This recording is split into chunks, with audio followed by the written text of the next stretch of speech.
The following stream contains mature content and subject matter. Viewer discretion is advised.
Good evening, everyone, and welcome to our final episode, as sad as that is to say, of Neon Rain, our Mage 2nd edition set in 1984, Miami, Florida.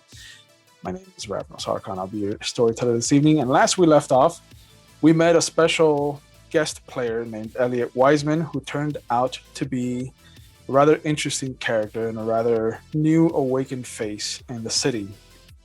However, the big focus was on what Anderson and Vasily were doing, which is trying to figure out what's going on in the basement, in the sub-level of this construction site that they went to in downtown Miami. We saw Anderson and Teresa go down from one direction. We saw Vasily come in from a different direction, having Chuck kind of go off and divert the attention of some of the police officers that were kind of lounging around outside of the entrance.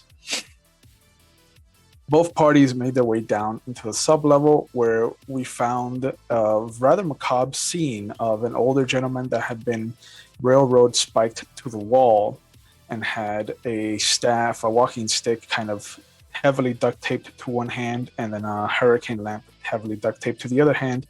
And they discovered that it was in the image of what would be considered the Hermit tarot card. But surrounding this kind of odd scene were 6 very large cardboard boxes that turned out to be just facades for these heavily kind of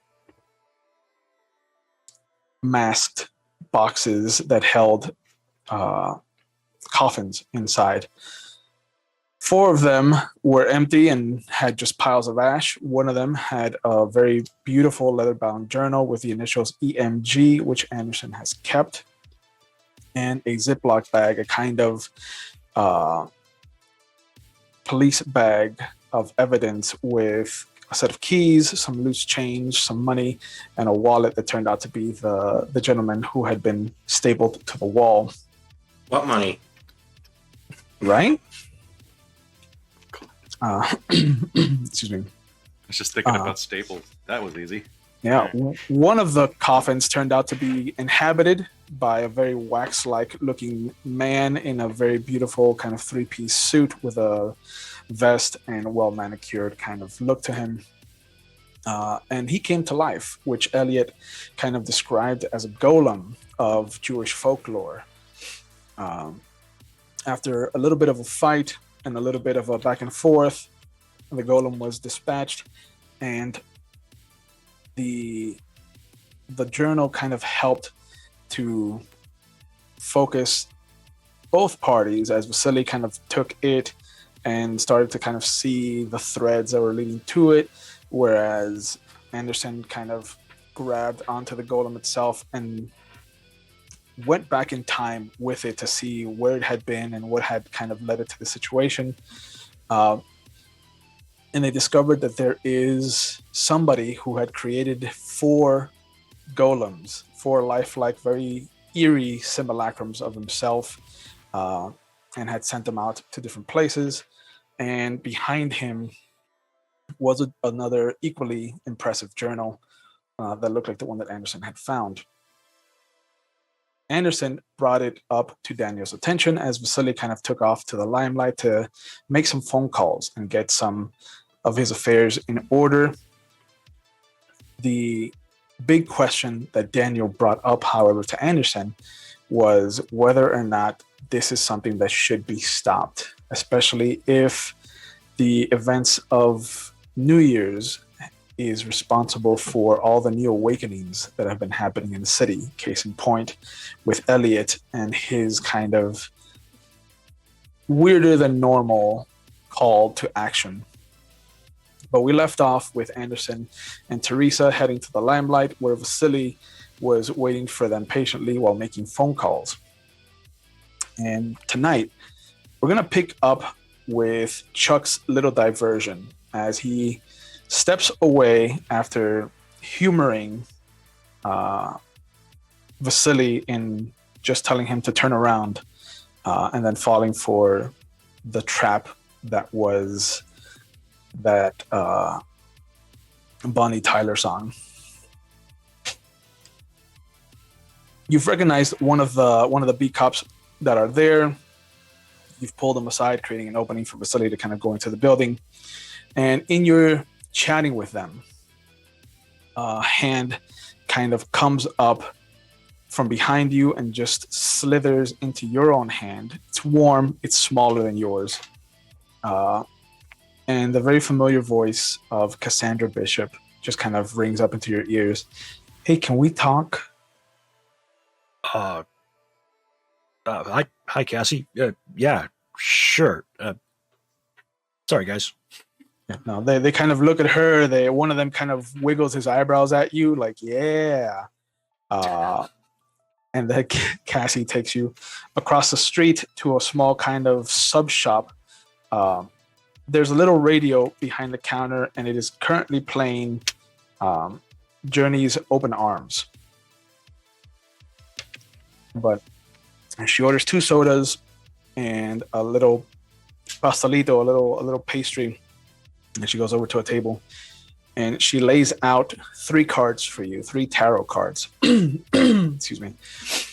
She lays out the Hierophant reversed to your perspective, Okay. the ten of Swords upright to your perspective, and the Tower upright to your perspective. She's like, I drew these today. I was trying to figure out what's going on. Sam won't tell me anything as usual. And there's just this strangeness. I don't know if you felt it. I don't know. It's just, things haven't been kosher since New Year's. This worries me. This isn't a good pull, Chuck.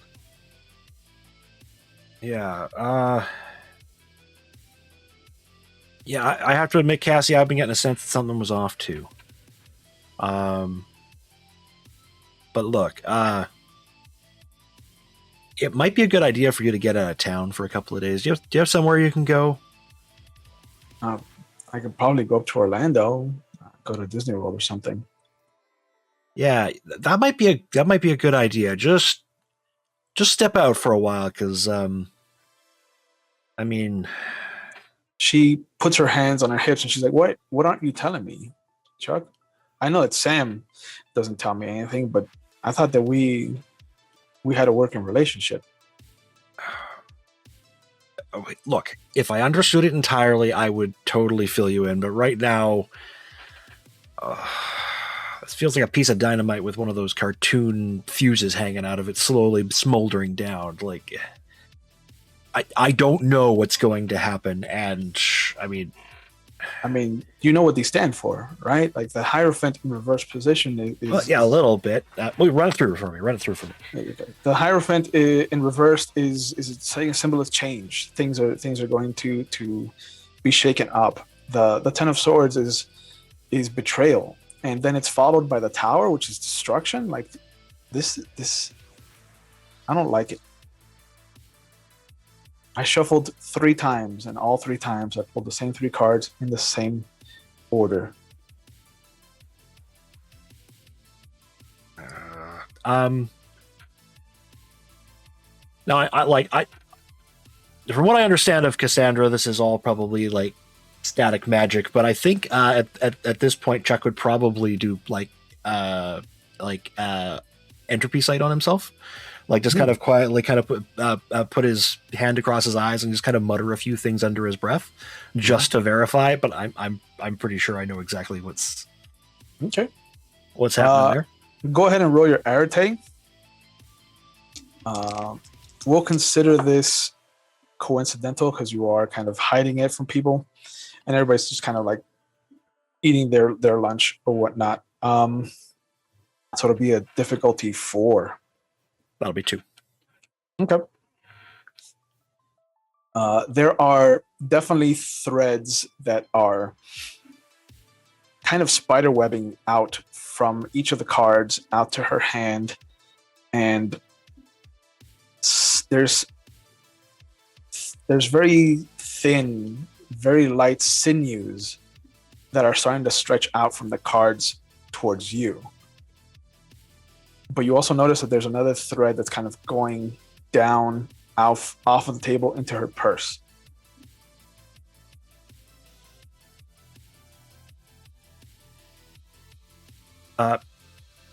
Cassie, you trust me, right? Yeah, of course. All right. And I'm just going to reach down and like pull her purse over and then like pull out whatever that thing was. You see that the thing that it is attached to is a kind of bundle that looks almost like a brick, but it's very carefully wrapped up in a very floral, very kind of pastel-y handkerchief. And as you grab it, she yanks it out of your hand. She's like, "Yo, whoa! This is my grandmother's tarot deck." Yeah. Okay. But that's what the thread is going towards. Okay. Huh. How'd you know this was in my bag?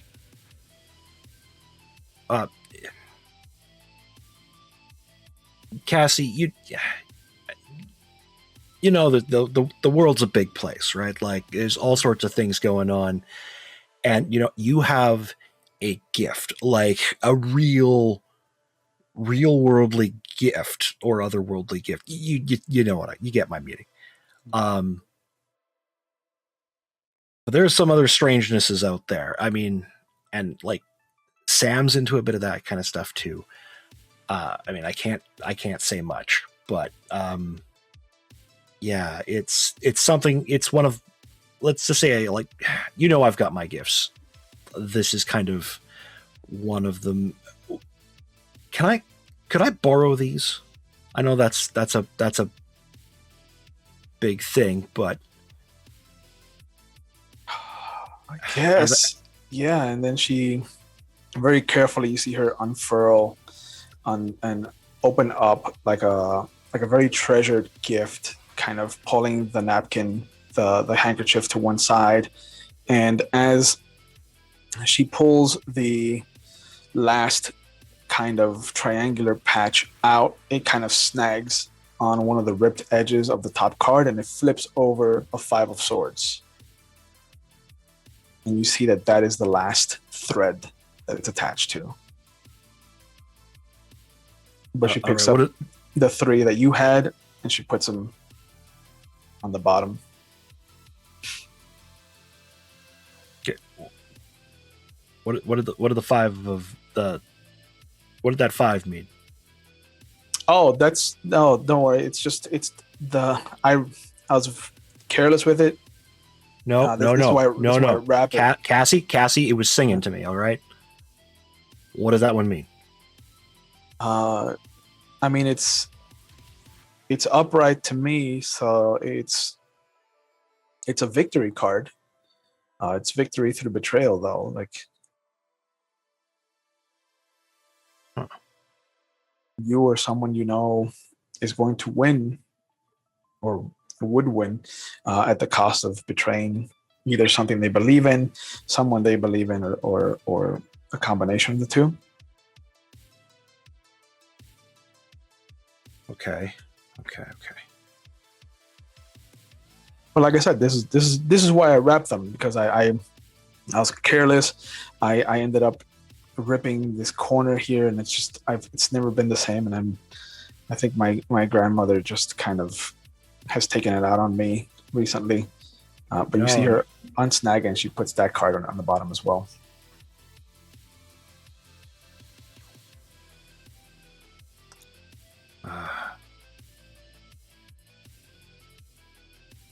You promise you're going to be careful with these? Oh, of course.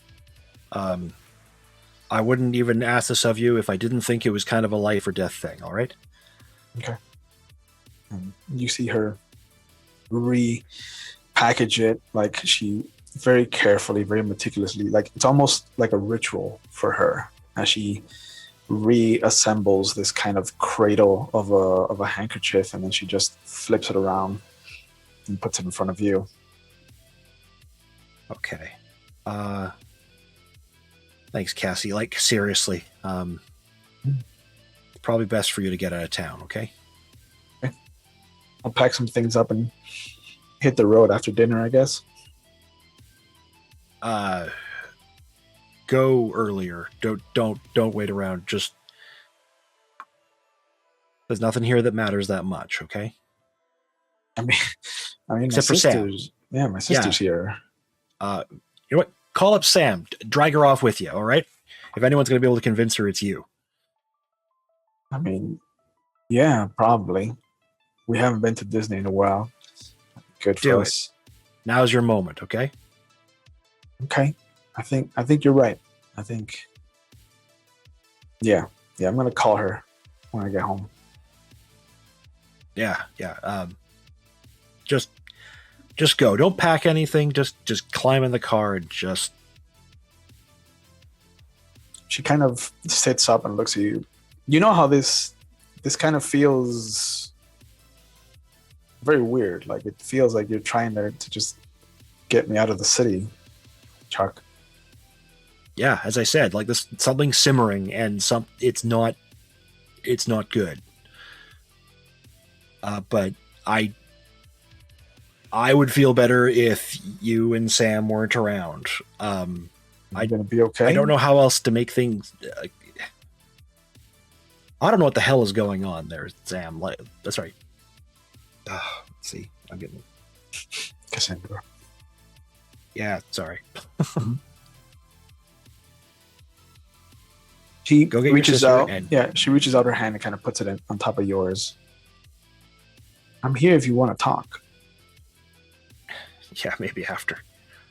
You know what? Yes, after. After we're going to have an interesting discussion about stuff. Interesting things, all right? Okay.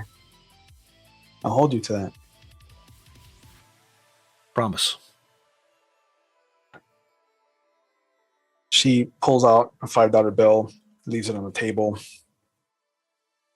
gets up, grabs her purse, and as she's about to leave, she kind of turns around one last time at the door. She gives you a smile. It's very warming. And then she kind of nods and walks out into the downtown crowd. What do you want to do?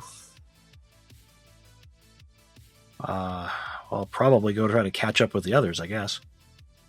Okay. You head back to the building across the street. You see that the police are no longer kind of lounging around outside the door. They're in their squad car, couple car lengths down from the main door, and you see Vasily kind of come out from one of the entrances, get into a cab, and drive off. All right. In which case, I'll probably be like, cab, and then like, literally like, follow that cab. Okay. So you follow him all the way back to the Limelight, which is where we find Vasily in the middle of making phone calls. His evening manager comes in and he's just like, Vasily, I have Small group. It is Dimitri's boys, but they are ready to go. You only got Dimitri's boys. You know, I say everyone, and you bring me like 8 people, and they're like bottom 30% people. I wanted hard motherfuckers with shotguns and pipe bombs and molotovs, and at least 5 of them are methamphetamines to make them more effective. But no, I get Dimitri's boys.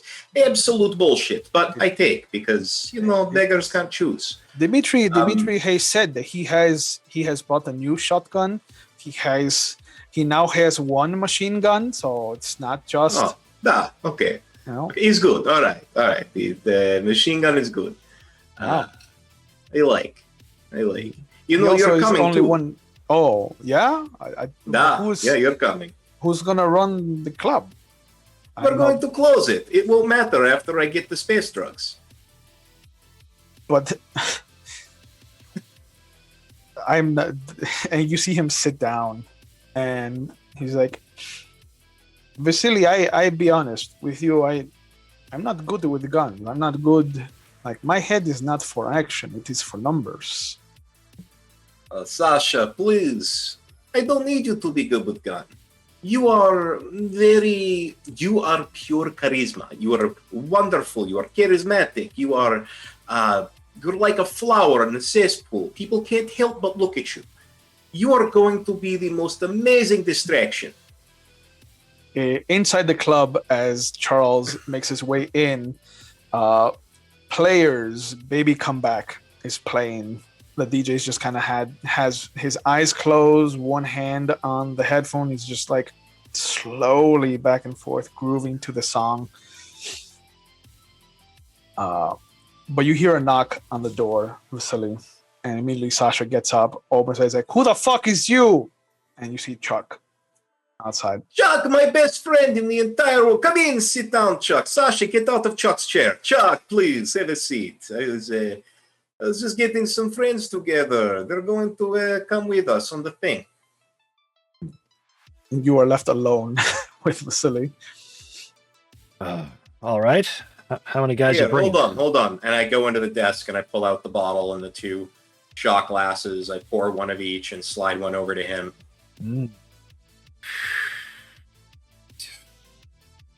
Dystrovia. Fine. Playing.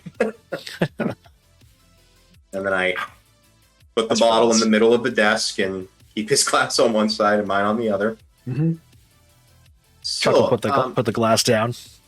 So we thought some kind of weird thing. Fake person thought it was a vampire. Probably was. I don't know. I seen that movie before. So when I saw something in the coffin, I shut the coffin and ran.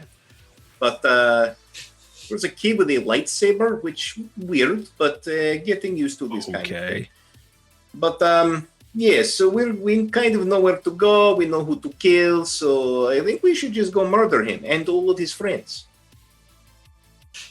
I mean, that is what we're being paid to do. We're being paid to solve the case and take care of problem. Duh? I hate that. Yeah, I suppose.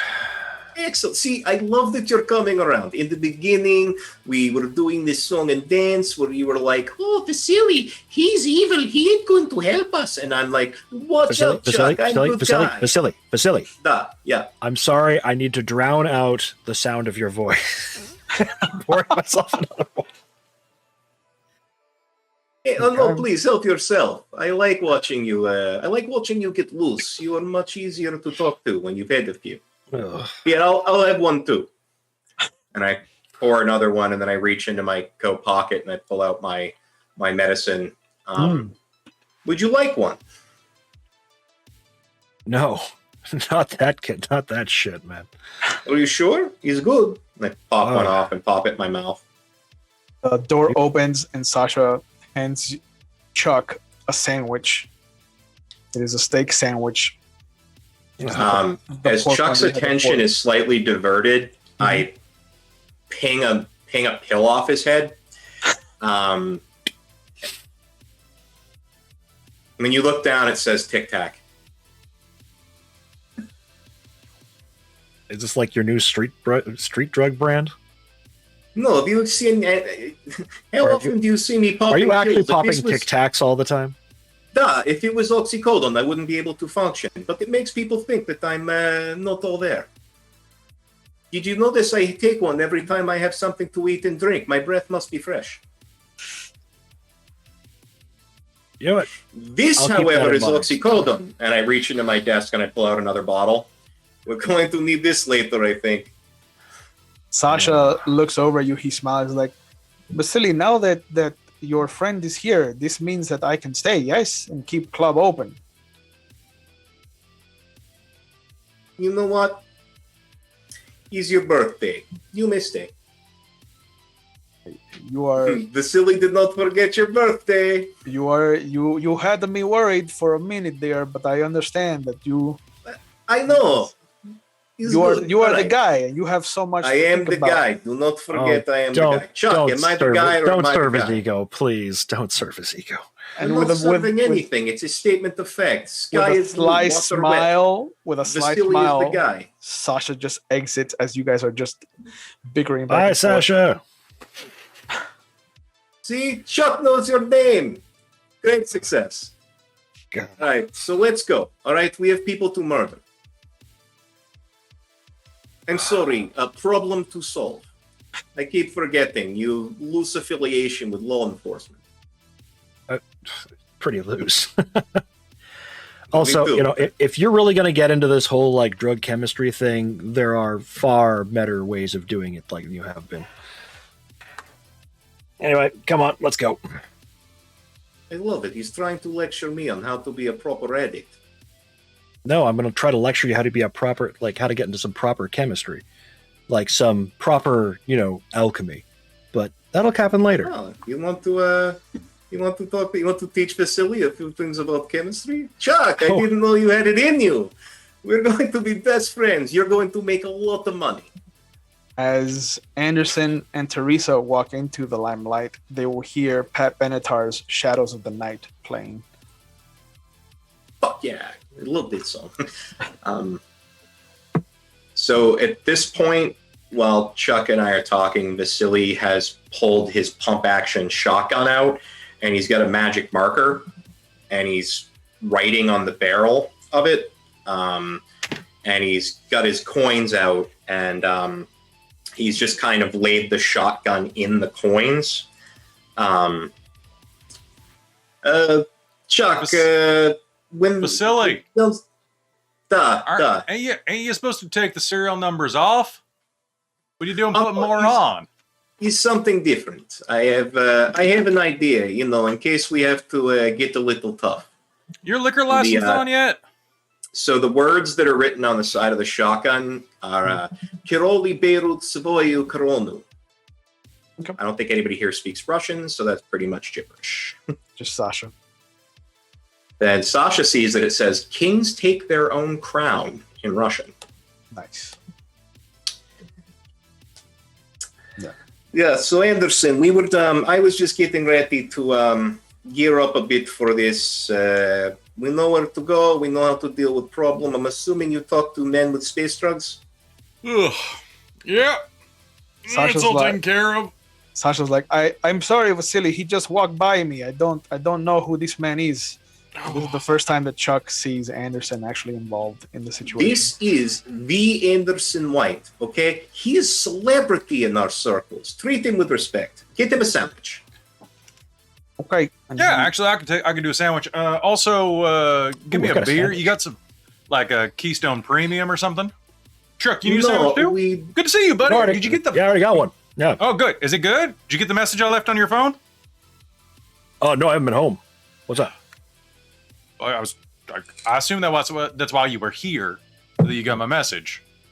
But No, I just I called followed him on my Vasily. directory for Essel, and I found him.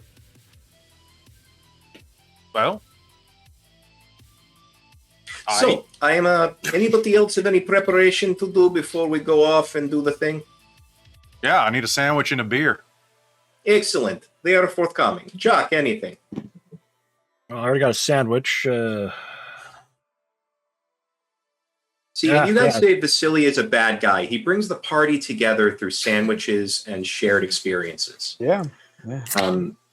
Sasha will come back with a bucket of just like cheap beer. I looked up worst beers of the 1980s, by the way, for this. Yeah. And I think that it's either a Sleeman Clear, which sounds awful, or potentially, probably maybe like the Michelob Ultra. Yeah. No, it's a Sleeman Clear. Let's just be honest. Oh God, it is the Russian equivalent of the Sleeman Clear. It fell off a boat. It is our beer. It is our beer. Yeah. So I guess while they're chatting and eating, Vasily is going to start doing a extended ritual on his gun. Okay. How long do you want to go, and what are you trying to accomplish with it? So I'm going to go 10 minutes, because in real life, 10 minutes isn't all that long while they chat, because they know each other, and I'm assuming they want to catch each other up. But the enchantment is going to be the slugs will be guided by fate towards their intended target, aka raising my firearm dots when I'm using the shotgun. Okay. So we'll say that every 3 successes you get will lower the difficulty to use the shotgun by 1 to a minimum to a lowest value of 3. So okay, and that's what 5 rolls for 10 minutes. We'll do 6 rolls, and you're trying to get to 9 successes. Okay, all right. Yep. So Anderson and Chuck, for the first time, are actually in the same room, on the same case. Teresa stayed outside to dance. She's a fan of Pat Benatar. All right. So basically, are you summed up? Do you know what's going on?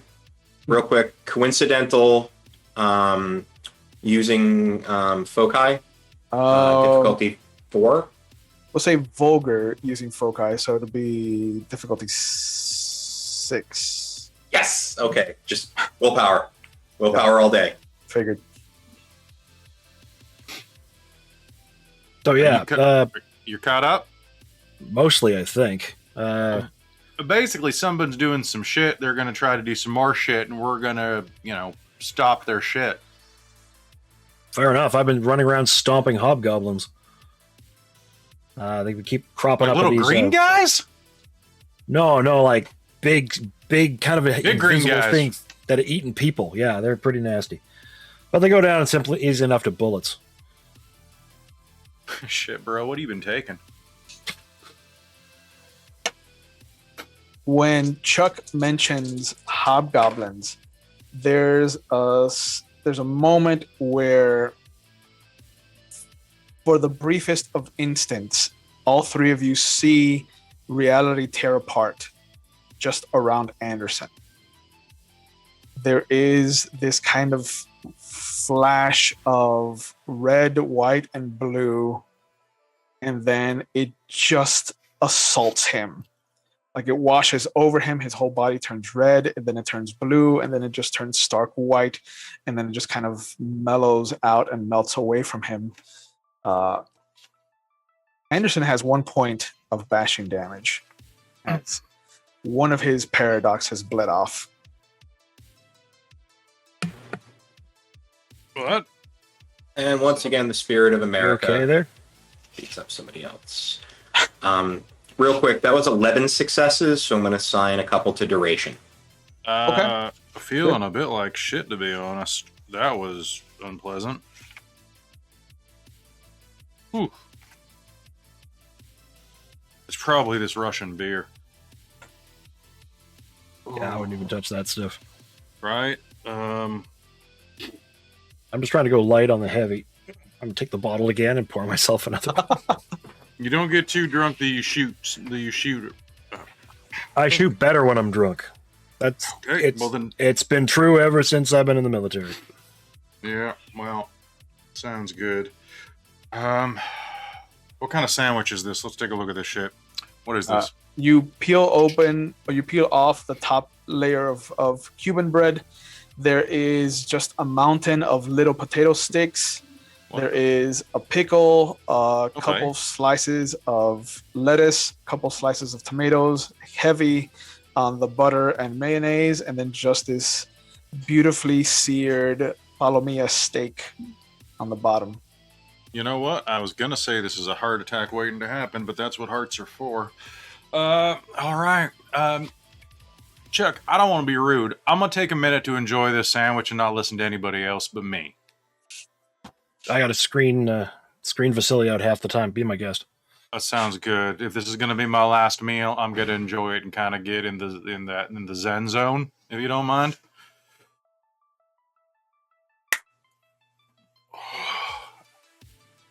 And I'm going to dig in using the sandwich as a foci to prepare myself for battle. Okay. So I am going to do a conjunctional effect, if that's cool. I've got 2 rotes that... can I combine 2 rotes as a conjunctional? Sure. Okay. So What are I've you got trying one to called Battle Rhythm. It's a time 1 forces 1. Basically lowers difficulty of combat-related, like dodging and firearms rolls. Because it's like... he's just got a sense of timing and the physics around things. So he's like, okay, now I shoot, now I dodge. And then another one that I wanted to use is my hunch rote, which basically is either bonus dice or a limited number of rerolls, basically. So I don't know which you prefer there. How are you going to pull rerolls or... So it's time 2, and it's I saw this coming. So it's kind of a floating hunch. Oh. If you don't like that, I can skip it though. No. Time 2. We could do it so that it is more of a celerity effect. Okay. So, we'll say that every 2 successes you get to activate that rote will give you an extra action. Okay. And then how many? I need 3 successes for scene, right? Yeah, so you need... So I need 4 successes for it to be longer than this scene. So that's Yeah. that. And so I'm going to need a total of 2. I'm thinking I'm going to need at least 8 successes. To activate both of them simultaneously? Sure, yeah. Cool. What's my difficulty on this? It's going to be the highest one that you're using is 2. Yep. So it is a little vulgar, but you're using a foci, so that'll be difficulty 6. Perfect. Can I take extra time, kind of like Vasily was doing? Yeah, you can enjoy the whole sandwich. Oh, hell yeah. All right. So first roll. Let's spend a willpower on this.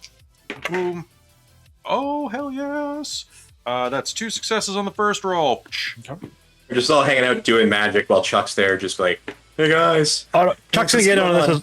Chuck's gonna get in on this as well in a moment. If everyone's sitting around, he's gonna start doing his own thing. Yeah. Okay. What is Chuck gonna try to pull off? I was gonna combine probably entropy and forces. It's one I always kind of thought of as like learning or kind of roll with it, so he knows how to kind of twist away from damage that's coming in, and basically just makes him harder to hurt. Okay. And makes him just like harder to make contact with. Okay. So straight entropy then, yeah, we'll probably go with straight entropy. or do you want to try to include your correspondence in there to kind of also push you or push things out of the way? I imagine probably it would be more forces for me, like being able to like absorb and then shrug off the damage, right? Like I'll still get wounded, but like the bullets won't sink as deep or anything like that. I can see that. Yeah. So it's going to be a joint correspondence forces effect. Yep. So you can take as much time as you need. Just let me know how much you're going to roll for. You need at least 2 successes to create the effect longer than the scene. So like at least for an hour. Every other success that you add to it will increase it by a factor of 2 extra hours. So for 3 successes, you'll get 3 total hours. 4 successes will get you 5. and then every success that you want to allocate to the power. the power itself, we'll say every 2 successes reduces incoming damage by 1. All right, I'll probably go for 7 successes then. So I'll reduce it by 2, and then have 3 hours of power there. Mhm. Yeah, so I'll go for 7. All right, so take your time. You can. I know that you've been hitting the bottle, so that's definitely something that you can use. It'll be difficulty 6 for you as well. Okay. Because with your addiction, I can assume that you're using the liquor as your focus. Yeah, probably. Well, he would also be probably doing some quiet muttering and probably pulling out some ampules of his good chemistry and popping those as well. And I'm sure I work my own drunken anatomy into that as well. That's part of my concoction. When this is set, Vasily's got one more ritual to do. Okay. So he's gonna take another shot. He's gonna take one of the actual pills from the desk. And then he's going to go outside to the bar, where he's going to hit the dance floor and let the music in for a bit. And I will be building would it be correspondence and entropy to increase difficulty of hitting attacks on him due to random happenstance, or correspondence pushing him out of the way of the bullet? You could do entropy and mind, since you have that to kind of second guess when people are aiming at you. Gun kata? Yeah, that works. Kind of. You could try that. Same thing that we did for Chuck. So for the more than the scene, you're going to need to at least 2 successes, and then every 2 successes you get, it's going to increase the difficulty to shoot you in particular. Okay, so now, I'm gonna be aware that you are trusting your DJ to kind of play music to flow for this to happen. I tell the DJ to play the following songs: "Just Dance" by David Bowie, Queen's "Fat Bottom Girls." Okay. And then REO Speedwagon's "Take It on the Run." That should total out to being just exactly 10 minutes. Just about. Yeah. And he nods, and he's like, he shows you his finger for a moment, and you see him put on a record, and you hear the Jackson's 5 ABC come on. But he quickly takes off the second record, and he starts looking for the songs that you've requested.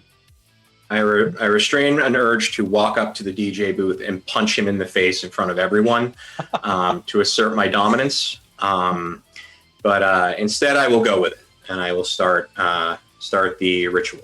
So. Okay. Let me know when you finish your rolls. Viewers, this is the crunchy magic stuff. Yeah. It's going pretty quick, though. Yeah, Anderson has eaten the sandwich. He's done his 2 rotes in conjunction. Sounds good. So now I did manage 8 successes. It took 5 turns or 5 rolls. Yep. So that's there. And then, do I have any more time, or is it pretty much go time? Oh no, Vasily has gone outside to dance, and so you have time to do one more if you want. All right, let's do one more. Hey, what's that guy's name? Oh, you mean Sasha? Sasha. I need vodka.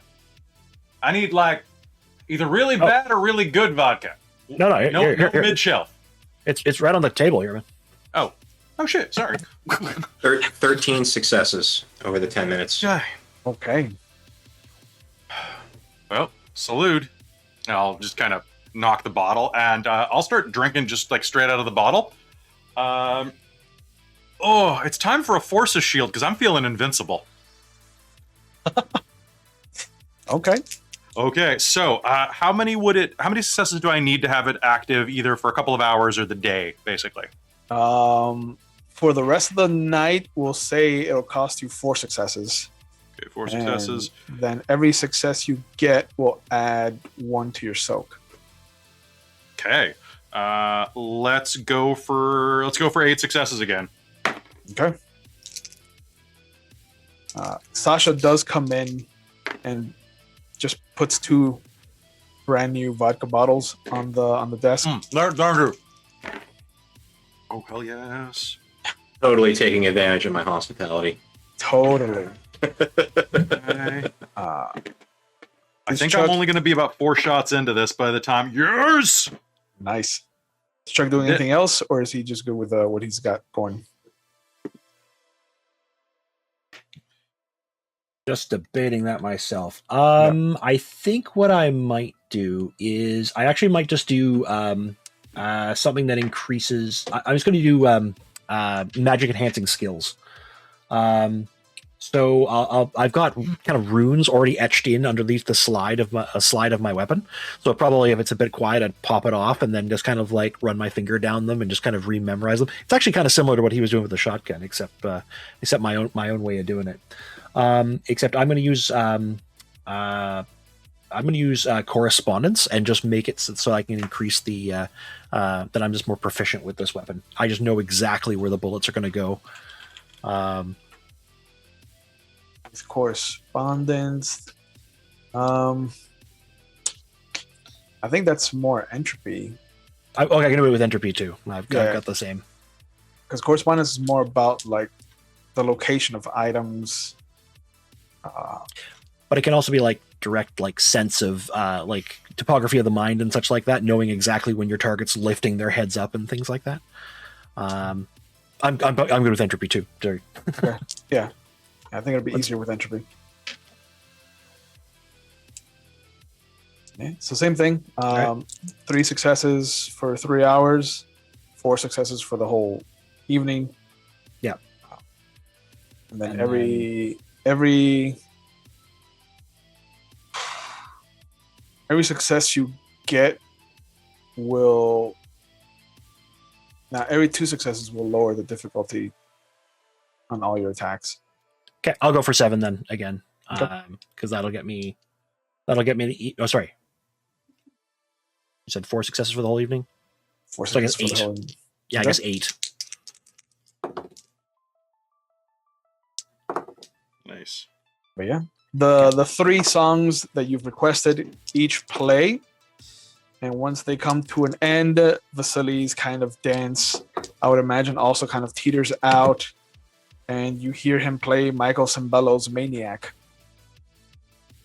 Oh, this is my fucking song. My ritual is over, but I stay out there because Maniac is a fucking banger. It is. It slaps like crazy. Anderson's gonna slam the vodka bottle down. Woo! I'll be back. I gotta see a man about a horse, and I'm gonna go dance my ass off to this too. I'll dance with Yeah. Vasily if I have to. Oh no, Teresa's out there, and the second she sees you come out, like she just slithers over to you. Yeah, but she's gonna have to get between me and Anderson because I immediately will start dancing with Anderson as well. Okay, so the three of you just start dancing together. She's a cultist. She doesn't give a shit. And I That's really have a friendly. lot of vodka in me and a sandwich. I don't give a shit for the next probably 20 minutes. Yeah. Well, it's not sexual. It's friend dancing. It's that thing where like your You know people what? are Don't decide for me. Don't Well, decide. for I'm me, going for Vasily. me. Obviously Oh, okay. you're Okay. I will not inhibit the way your heart flows. Okay, Yeah. the river of your heart will flow as it will. Wow, I'm just we'll go telling you that there's a giant Russian dam when it comes to how my river's flowing. All right, I love this Teresa game. does kind of spend a lot of time trying to be as flirtatious as possible with both of you. So she'll put like her hand on Vasily's face and just kind of caress it down towards where the button is and play with it for a little bit. And Yeah, he doesn't go for it. In his mind, if you're good at something, don't do it for free, which is why he only sleeps with prostitutes. Right.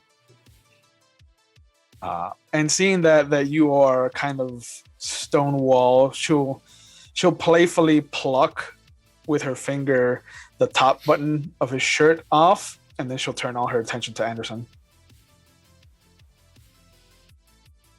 Vasily immediately goes to snatch the button back because he doesn't want anyone having any of his personal effects or things that were on him that are magic people. What's the worst they could do with that? I don't want to talk about it, but I want my goddamn button back. Okay. Speaking of which, Yeah. I believe Vasily has left me alone in his office. Mm-hmm. Yes, go for it. So Chuck's probably going to have a little look through his desk, and then probably like quietly slip a runes or like a little like metal plate up underneath something, so he can basically act it as a bug later on. For some future time. Of course. Hey, did Vasily have any drinks in that room? Yeah, there's plenty of bottles of vodka. I mean, that he drank out of? Oh, yeah, there's a shot glass. I'm not gonna say anything, but Oh no, yeah, you're totally right. Chuck would grab that. because Like- Chuck's a scumbag, and I know he would. Chuck will collect a sample of that. He won't take the glass, but he'll collect a sample. These are not virtuous people, is what I'm understanding. Remind me to amend my feelings on friendly fire later. All right, so Oh, actually, Yeah. you know what? One last thing. I think Yep. Chuck's going to erase his signature from the room. So if there's any like correspondence links left to him, I'm going to degrade them. Ooh, okay. So, I do want to remind you for Chuck that the difficulty of my gun attacks are 3 now. this is fair, but you know what? I like. No, we got to play. No, I love it. I love everything about this. I love We're our all dynamic. characters I here. think this team is going to work great. We're gonna make it's gonna be great. It's gonna be fine. It's gonna be great. Let's go. Sasha comes over, taps Vasily on the shoulder. Vasily, Dimitri, and his boys are here. Do you want me to tell them to wait out the back, or? No, fuck that. Let me get my people. Let's go. All right, they're out And front. It is Dimitri, Boris, Sasha, Ivan, and Andrei. They're good people. Excellent. It is a solid roster of people. Excellent. I go get friends, and I go and I round up the troops, walk over, grab my shotgun, take 2 oxy, put them in my mouth, grab the vodka, drink it, a solid swig, put it down. All right, let's go fix problem. As all 3 of you are walking out into the club and you're about to cross the threshold of the archway that leads into it from the outdoor kind of foyer, you hear Cool and the Gang's Ladies' Night come on. And the DJ just kind of gives Vasily a thumbs up and just kind of a big smile. It's just like Sasha just shakes his head in the corner. Remind me when if we survive this, remind me to have him beaten badly. Just if you could do that for me, I would appreciate it. Medium style. Just put the boots to him medium style. What? Nothing. Yeah. It's long story. Let's go. Yeah. Outside, there is a white All right. windowless van with its door open. There are 5 dirty, kind of unbathed Russians just sitting there. 2 of them have rifles. 2 of them have shotguns. One of them has this massive, like M30 machine gun that he's just kind of stroking like his penis. I got one of you. Excellent. With your penis. Yeah. Someone's penis. Yeah. And he just kind of like, all of them are nodding at you and they all kind of salute Vasily. And the one in the driver's seat's like, I brought my boys, Vasily. What are we doing? So Vasily is smiling and kind of doing all like cock of the walk, as he's walking. His shotgun is openly on his shoulder, and he's kind of waving it like a baton. Gentlemen, do you want to take a cab, or are you riding with me and my friends? We have space in van. Come in. There's always room for at least 3 more people in all of our vans. It's weird. Yeah. And one of them holds out a vodka bottle. We also have vodka. All right, that's all you had to say. Fine. God, we're so easy to convince. Yeah. And like there's 3 different bottles of vodka that are opened up and they're just kind of passed around. But you guys take off to the Biltmore. And as you arrive, it's maybe at this point 9 o'clock in the evening. and it just looks creepier than you imagined it. In the day, it's not a terrible thing to look at. It's a nice kind of faded pink structure, but now in the evening, it's just got this looming kind of Dracula's castle vibe to it.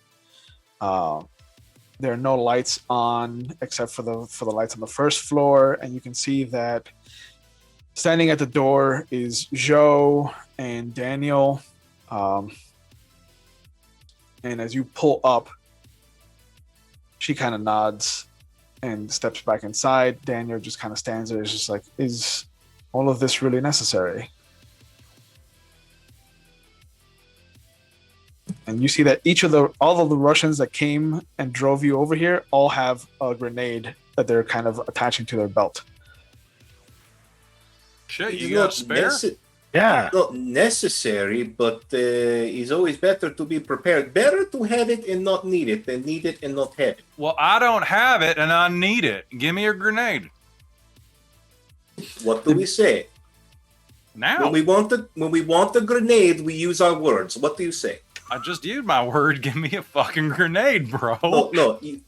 No, say please, and you can have a grenade. I want to hear you say please, and then you get military-grade hardware. Oh, you think that you're pulling one over on me, but fuck, I'll say please for a grenade. May I please have a grenade? Pretty please with Fine, a you may have outside. grenades. Someone give him military-grade weapon. Dimitri kind of looks over at the crew that he's assembled, and slowly they all start turning to the one guy with the machine gun, and you just see him just heavily stomp his foot like he's pouting. He's just like, fine, I give up grenade. Sure. You got a damn machine gun. Like, yes, fine. it's You're okay. fine. Yeah, you take grenade. Sure. Yeah, leave Thank me you. weaponless. Look, Piotr, no one is questioning the size of your dick, okay? We all know it's huge and that your wife is very, very pleased. Everybody knows that. Everybody believes that. You can give grenade to my friend. He is second best friend after Chuck. Chuck is best friend. Oh yeah, Chuck's the best. Chuck is the best. I don't like to brag. Dimitri leans over to you, Vasily, and just like, that is Andre. He's the youngest. He's, you know how we were all there once. No, actually, I was never there. I came out of womb incredible, and I have only gotten better with time. I was never a meathead like that. Yeah, irrelevant. He's got machine gun. Everything's going to be fine. Dmitri, keep watch over place. Make sure nothing gets in. Just like we talked about, huh? He nods and he just starts to order them around to where they're going to be effective. Excellent. Anderson is given a grenade. Oh shit, this is hilarious. It is. You know what? Just last time I held a grenade, I was the one that was giving it to the commies. In the circle of life continues. Oh, circle of death. Circle of death. Oh. Circle of death works too. Let's go fix a problem so we can close the circle. Daniel kind of has them move their truck around. He tells them that they can leave it over by the groundskeeper's house on the northwest side of the property. And he tells, as you all kind of walk into the lobby, he kind of shows you where he's reinforced some of the front windows. He's got some stuff set up for the door, and then he kind of looks over. Mr. White, Mr. Hume, I should warn you that I've put the node itself on lockdown, so nothing above the 5th floor is accessible. All right. Okay. If you feel like you need to create space with anything, just go into any of the floors above the 5th floor, and you should be able to find your way back. Whoever is not magically inclined, however, will be stuck in whatever pocket dimension I've managed to fashion out of what's above us. That's cool. I learned how to do that. I could use a dimension from my pockets. Yes. Quaint. What? Yeah, exactly. Sorry, I had a little bit of pre-gaming to get me in the mood, so give me just a sec. Of course. And you see that he goes over to what would become the kind of concierge desk, and he pulls out a little drink trolley. And you can see that the top shelf has maybe 7 vials of TAS, and the bottom shelf has 6 of those little energon cubes of TAS. It's like, I'm going to leave this here in case we need them. Of course. In case we need them, it's a very good idea. Stop drooling, Excellent Vasily. idea. What? You're drooling. I am not drooling. I am ready to take my payment, which I was promised some of these delicious space drugs. It's space drugs. And sure enough, he does give Chuck 2 vials. He gives Anderson 1 vial, and he does give Vasily 1 of the energon cubes.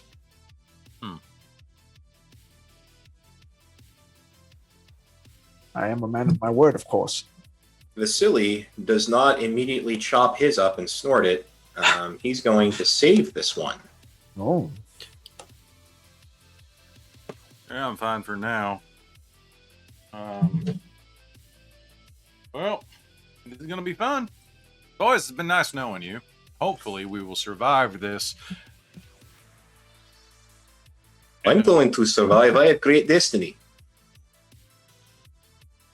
Joe Of course, you kind do, of buddy. comes over. You see that she has these traditional wrappings that come around her, the palm of her hand, the back of her hand, and up, kind of like mummy wrappings, but they all have these very beautifully calligraphied kind of kanji symbols up and down them. They're kind of slightly glowing.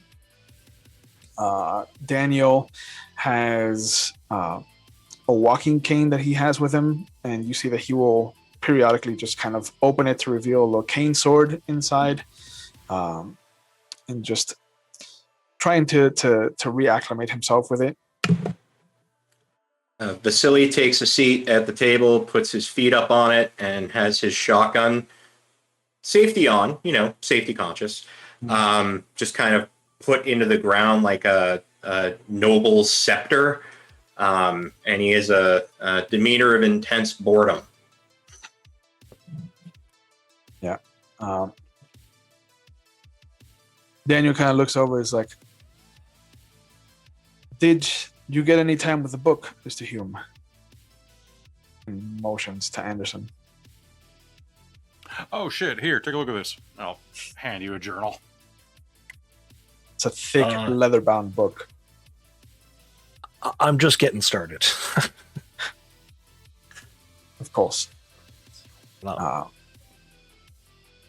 But he kind of looks around and he stands by the little drink cart of TAS.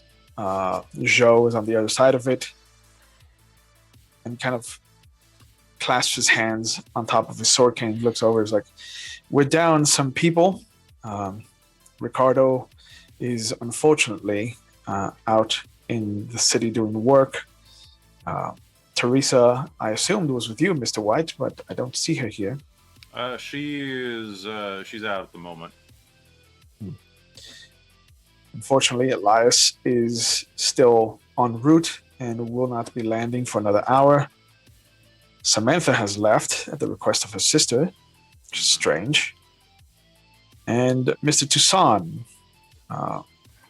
is on his way over. So we should have some help. Sounds good. I think the most important thing, though, is you have the dream team here. You have assembled the best of the best.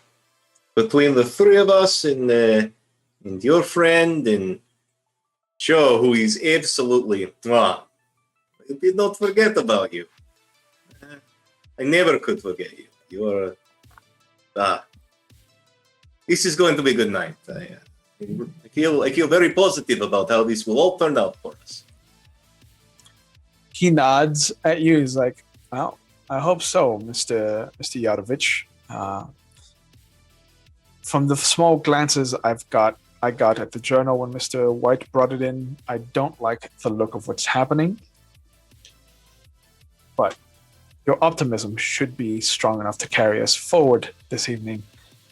And as he says that, you see the van just flip as you see one of the same looking wax figures just throws it to one side. From the doors leading to the groundskeeper's house, you see the glass shatters. Another of the golems walks in, and then from the doors leading to the pool, you see the glass shatter, and the third golem walks in. And this, I think, is a good moment to go to break. So we'll see you guys in a few minutes.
Okay, welcome back, everybody, and I hope you're ready for our second act of our final episode.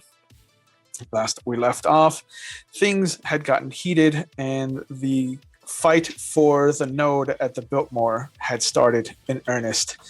3 golems from 3 different directions had initiated the assault. We have our 3 heroes. I did not roll for Daniel or Joe, which because I'm a dumb. And so let me do that now. But it looks like Vasily is going to start us off as always. Vasily was like last in the last combat. I thought you started it. No. It was Techno Boy. Yeah, the Jedi was the premier league of that Mr. combat. Force. So, where is the closest threat? Or do we all have to split up and go fight these individually? To you, the closest threat is the one by the front door that flipped over the kidnap van that you guys came in. Okay. I'm gonna. Joe is a skilled martial artist with superpowers. I'm gonna let Joe get in front of me. I've got. Well, I don't want to accidentally, do anything bad. My shotgun is loaded up with slugs, and once she engages it, I will fire. You said the rune word thing was, where was that on the body of these things? Was it on the forehead or was it in the chest? You don't remember as a player. Do you think Vasily would have? Vasily is smarter than Ben. Let's. I like the honesty. Yeah, but do you think it would have been Ben's a charisma main, not an intelligence main. Yeah. But yeah, do you think that would have been something Vasily would have made a reference of remembering? I think that it would be an intelligence roll at difficulty 8. All right, let's do intelligence alertness. Okay. And we'll do difficulty 8. Excellent. So yeah, I'll spend the willpower on that. Yeah, I know you were fishing. Hey, you never catch a fish unless you go fishing. All right. Okay.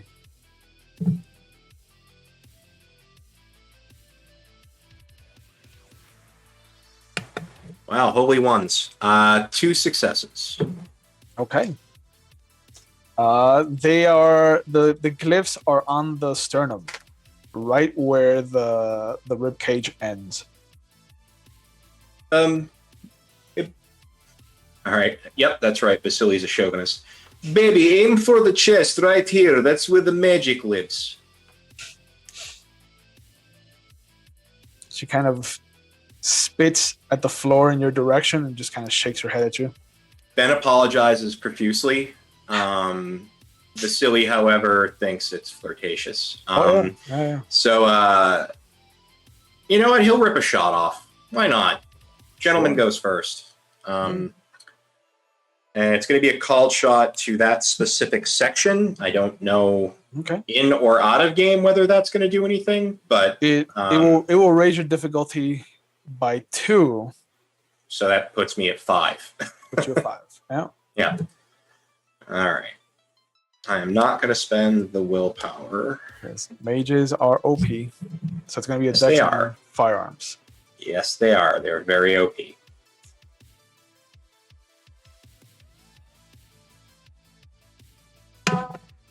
That is 2 successes. Okay, you hit. You get. I am not good with firearms, believe it or not. That's why I picked a shotgun. Oh yeah. You are firing slugs, so that's going to be a base damage of 6. So you are rolling 7 dice of damage. Big money, no whammies, no whammies. Big money, no whammies, no whammies. We'll also say that your ritual affects the damage Oh, difficulty. does it? So yeah, so 3s and higher. Okay. Well, if it's 3s and higher, I'm assuming 10s aren't doubled on damage dice, only skill checks. Only skill checks. Yeah, so that's 1, 2, 3, 4, 5, 6, 7 successes. 7 successes. You said it was the same diff as my shooting roll with that. Yeah. The one, you get what you pay for. You put your magic into your thing. I'm gonna let you use them as much as possible. I got 1 success off of 4 dice. Jesus Christ! I tried to appease you, Steve Perry, and you fucked me. You did 7 points of damage. Well, that's 1 golem. Turn to ash.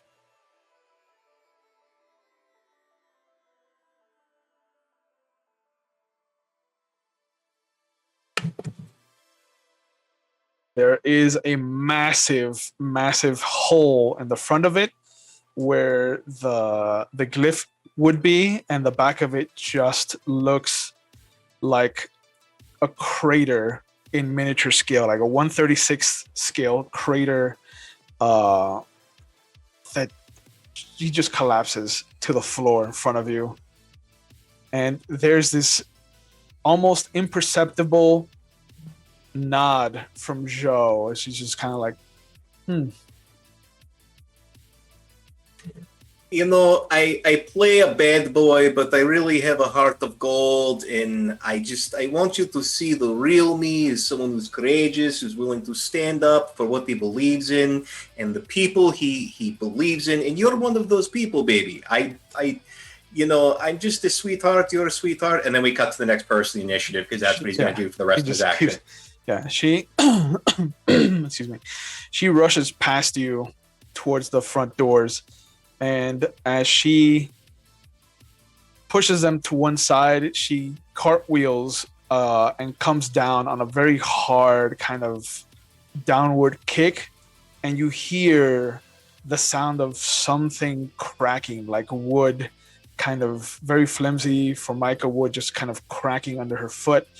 And there is something that you couldn't see that she has hit dead on. And you see that there's a slump of something. And she kind of just pulls her wrappings tight around her wrist, and she just kind of 1 and 1. Let's see who wins.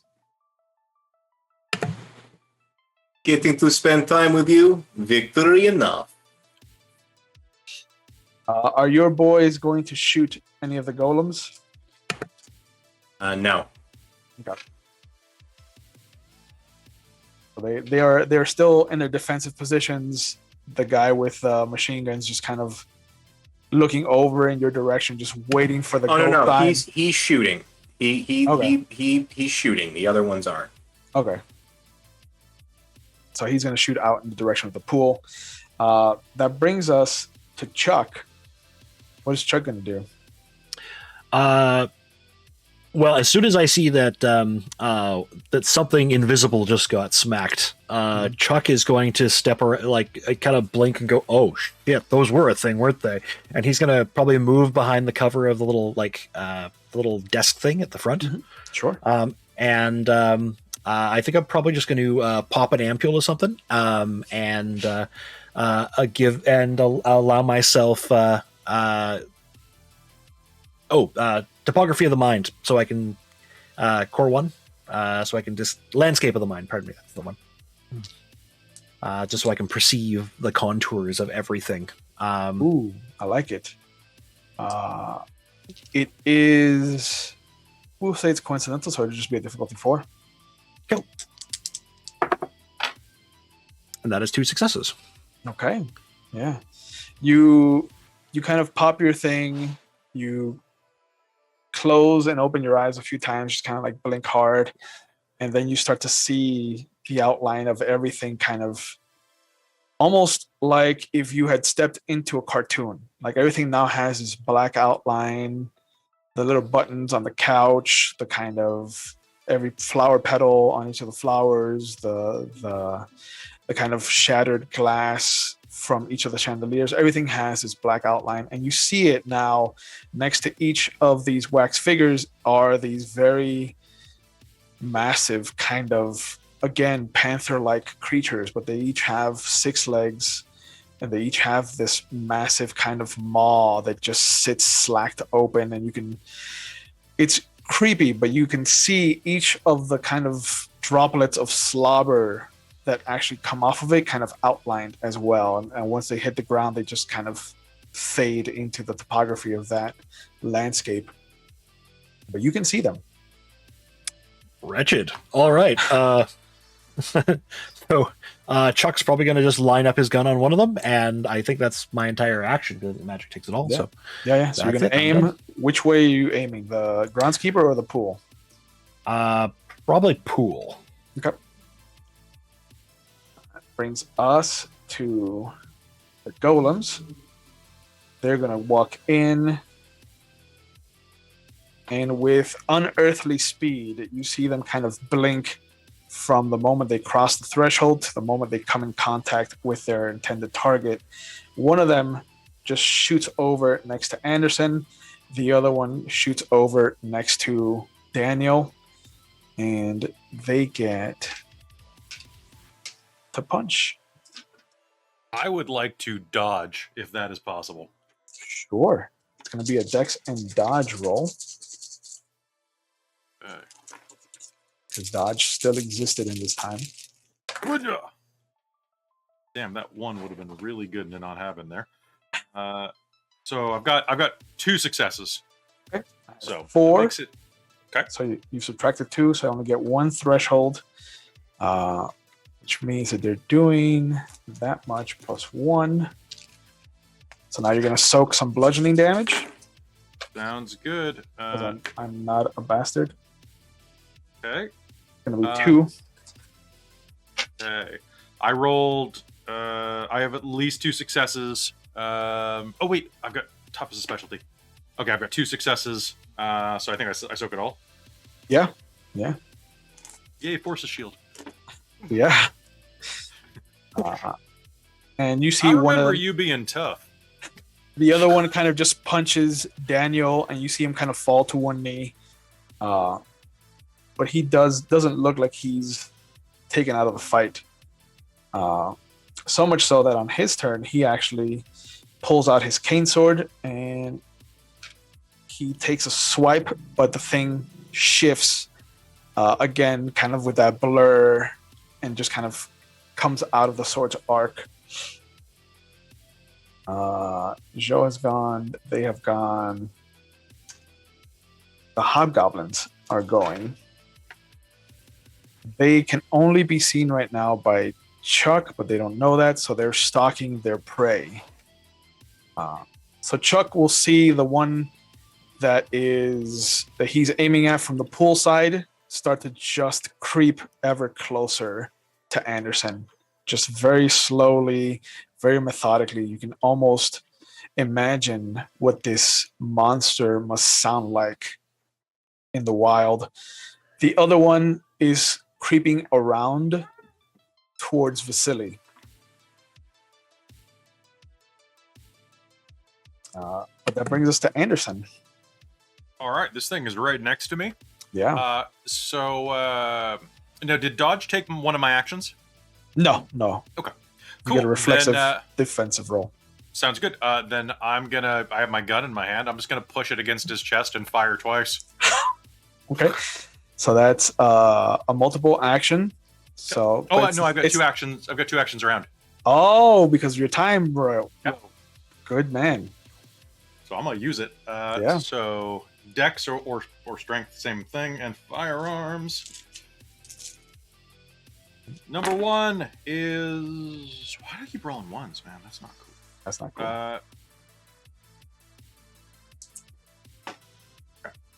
That is 1, 2, 3, 4. Is it what difficulty is it? Did you do a road to? I did. It lowers it by 1. So Okay, so 5. cool. Then that's 1, 2, 3, 4, 5. 5 successes on the first shot, Okay. and the second one's not as good. Oh, actually, it might be as good. Hold on. 1, 2, 3. Oh god, these 5s are amazing. The second one is so 5 and 5. 5 and 5. All right. So that's 4 threshold because it did not move. Nice. And what is? So it's a normal pistol. So that's is that Starts at 4? 4. So you're doing 8 dice of damage on each shot. Holy crap! Yeah. Wow. And again, difficulty 5 because it extends to damage dice as well. Okay, the first one is going to be 4 lethal or 4 whatever, and the second one is going to be. Are you running at the ones take off damage dice too? No. Okay, good. Then 3 on the second shot. Okay. So the first shot, you see eats up some of the wax, like it just flakes off, but a lot of it doesn't get through. And how much damage did you do on the second one? 3. 3. Yeah. Was not my best roll. Yeah. Yeah, the two shots kind of hit dead on where they're supposed to, but you notice that they just don't penetrate. There's a bit of flaking. There's a couple of the layers of the wax have kind of melted away with the heat of the bullet coming into contact with it, but both bullets have just kind of tinked down onto the ground, onto the tile beneath the two of you. Man, I'm used to a lot more penetration than this. I bet you are, sailor. And with And that's me. with you being the end of the players, it brings us to the last actual combatant of the round. Everybody sees the machine gunner kind of just start going to town. He just starts unloading, and he's just yelling something in Russian, which Vasily just understands as "Die, motherfucker, die." And he's shooting out into the courtyard in front of the Biltmore. And as he unloads this first kind of box of bullets, you see a figure that kind of looks almost identical to the wax figures, but you see that this one doesn't look like wax. Like he actually does have the kind of graying at the temples that have shot out into the rest of his hair. He is kind of a pale version of these creatures. He's also dressed much more modern. It's very smart suit, very well taken care of vest. There is no fob watch on him. And you just see him kind of pick up the machine gunner by the scruff of his neck and just pull him up. And with his other hand, almost in a vulgar display of power, you see all of the blood from the machine gunner just kind of be pulled out and travel from where the machine gunner is into this man's other hand and just form this orb of blood. And he slowly, very slowly, just kind of ingests it with his skin. And he just kind of tosses the husk of this machine gunner to the floor and just like, "Good evening, gentlemen. I'm here for my book." And then we'll go back to the top of the round with Vasily. Holy fucking shit! I have nothing I can say to that. That is amazing. Huh.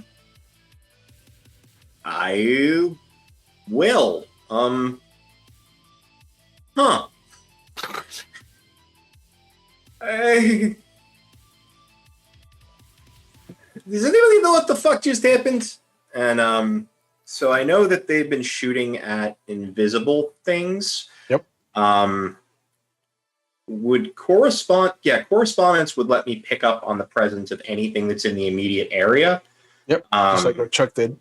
Yeah. So he realizes that it's a bad idea to. Yeah. So he quickly puts his Walkman on and presses play, and the song "White Lines" comes on. And he will invoke his correspondence. Okay, roll your arete. It's going to be difficulty 4 since you're using a foci, and you have coincidental.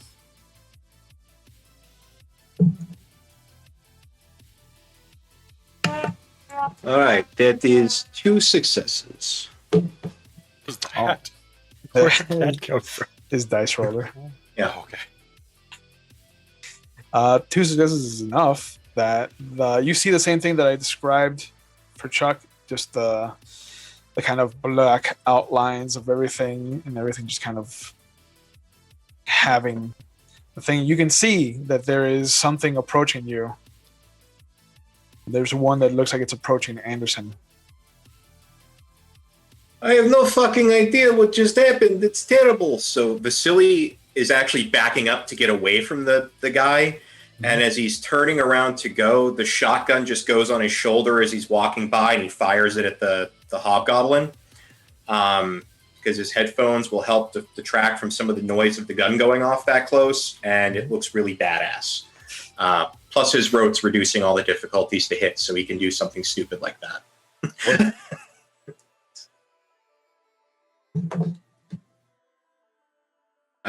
Difficulty, adding the difficulty for firing no look over your shoulder.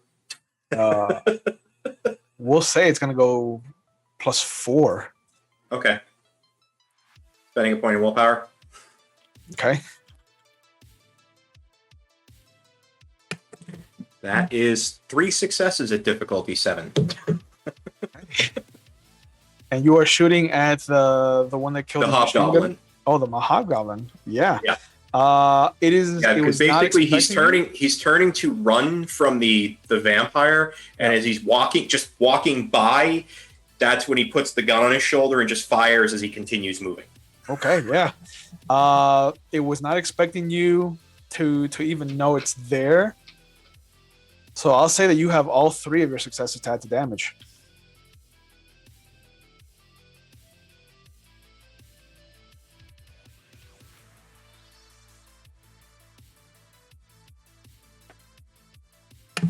That would be 6 altogether. 6. White blank shotguns, baby. I got a couple ones that cancel some stuff out, but They don't have. Ones weren't subtracting from damage though. Yeah. oh, Yeah, so add those up, man. that will be 8. Yeah. 8 successes. 2 successes on a good soak dice pool means he takes 6. That is another dead hobgoblin.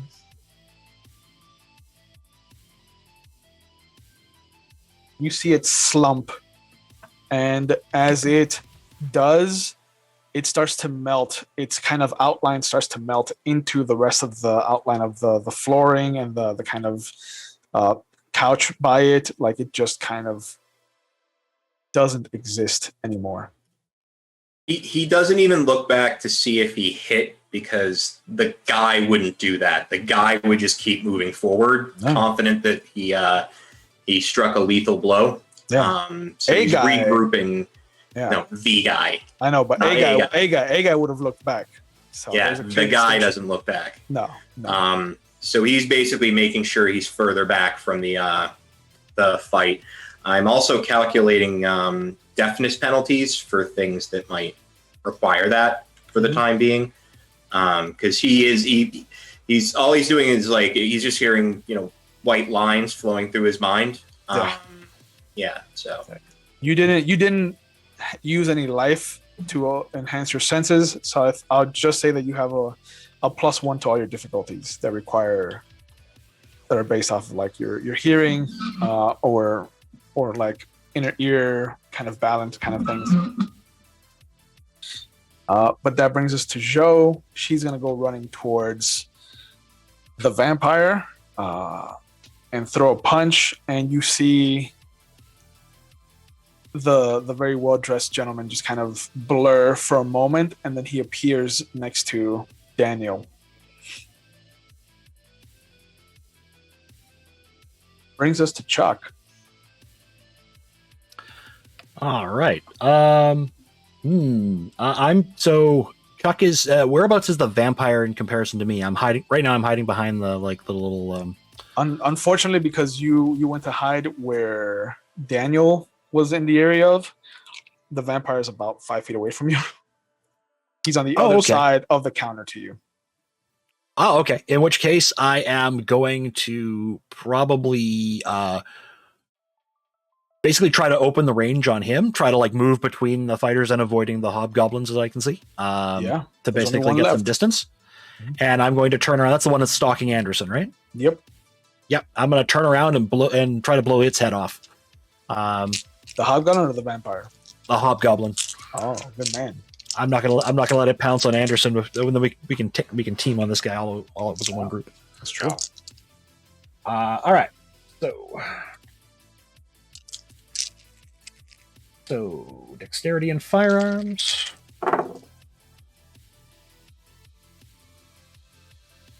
And I'm -2 difficulty because of a rote.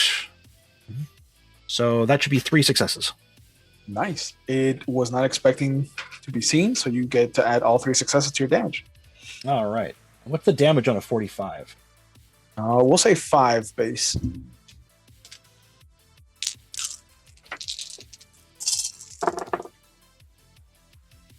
Ooh. So that is 6. Yeah, I rolled pure garbage. So you took out the third hobgoblin. And there is a shot that comes flying by Anderson from Chuck's direction. And behind you, Anderson, you hear the slurp of something getting hit. And then there's just no bullet visible until maybe a few moments later when you just see it kind of gently appear on the ground. To Chuck and to Vasily, who could see the thing, you saw it kind of take the shot almost right behind the neck at the shoulder blade, and it just kind of slumped down. And as it melted away into nothingness, the bullet just kind of revealed itself there. What? You see what happened? I'll say to the golem. But because the hobgoblin was killed in proximity to you, Anderson, you're going to take 1 more point of bludgeoning damage. Cool. Not soakable? Not soakable. Okay. This is your last paradox point bleeding away. No. And again, everyone now sees reality kind of tear apart again around Anderson. You can see kind of these threads, like a tapestry around him, is being rewoven and kind of fixed. And then it just seals itself off again. But you see Anderson just kind of racked with pain momentarily. Now it's Chuck. That brings us to the golem. The one on Anderson's just going to throw a punch. All right. Do I still get an attempt to dodge? You do. You get a free dodge roll. All right. Well, I'm -1 on this now. Because wound penalties. But he's -2 on his. I got 2. Oh no! I rolled a bunch of great garbage. Exploding 10s. You clear almost backflip out of the way. You've got so much intuition about where the punch is coming. It's almost like Keanu Reeves in The Matrix. You kind of just easily put your hand up and just redirect his punch away from you. Perfect. The other golem takes a swing at Daniel, and you hear just the hard connect. And Daniel just kind of goes down for a moment. You see him just on both knees, one hand kind of on the floor. He's got a little trickle of blood coming out of the side of his mouth. But you see that he's worse for wear right now. Cool. Hobgoblins is dead, so they no longer get a turn. So that brings us to Anderson. Cool. All right. So Vampy McVamperson is over there. Yeah. Doing his thing. I've got a golem right next to me. Yeah. Okay. I have a sequence of events that needs to happen. So, feeling the primal heat of battle, I am going to raise my gun, which is, of course, a holy artifact of, sensory, mind-blowing experiences. Of course. And I am going to cast a combined effect. It is going to be Prime 2 Forces 2. Bigger, louder, better. Nice. I'm going to dump 2 points of quintessence in here. Ooh. And what's my difficulty for this? My goal is to make this do aggravated damage and more forces damage on impact. Okay. I apply the loudener. Yeah. So it's going to be vulgar. There's no real witnesses, though. So it's just going to be a difficulty 7. Difficulty 7. Okay. All right. Difficulty 7, and then +1 because I have 2 combined effects on right now. Okay. So difficulty 8. You're dumping the 2 quintessence to lower the difficulty or to enhance? No, to power the effect. So I'm going to have 2 bullets worth this. Nice. So I'm going to spend a willpower so that I have something. And I guess, so I only need like... You don't need anything for duration because you're just going off of each of the bullets. So all of your successes are going to be straight damage. So, yeah. Okay, let's do it. I'm going to say that, I'm looking for anything. I got 2. That's 4 aggravated damage. Cool. So first bullet. And I guess if we're using M20, that means I still get a fire and shoot to see how well I shoot him. Yeah. Yeah. So let's rock and roll. Too bad I can't spend another willpower. How do you want to spread your 4 extra damage? 2 on each bullet, or 3 and 1, 1 and 3? Let's do 2 and 2. Okay, sounds good. So that is going to be, what's my pool? Dex and firearms. It's not as good as it could be because of that wound penalty. But first one is gonna be, oh, look at that. Okay, the first one's gonna be 3 successes to hit. 3 successes. Let's see. And the second is gonna be, These ones are killing me. You hit. it's gonna be 2 successes on the second one. Celerity to dodge the second one. And I got 1 success because of the ones. So that one, he gets away. Okay. But the first one hits. First one hits. All right. So what was my threshold on the first one? 2. 2. Okay. Yeah. So, and do you want me to roll the aggravated damage, or is it just auto? All it's of just it. auto. Yeah. Duh. Yeah. Okay. So that is 1, 2, 3, 4, 5, 6. Come on. Okay. Okay. So that's going to be 1, 2, 4 points of aggravated damage on that one when it all said and done. I soaked 1 of it. It means you didn't soak 3 of them. Correct. I had to improvise because everybody was in the area, unfortunately. But yeah, you fire off your 2 shots. One of them, you see, he's just too fast to actually hit. But the second, the first one, he wasn't really prepared to deal with you, and you just kind of hit him center of mass. Woo!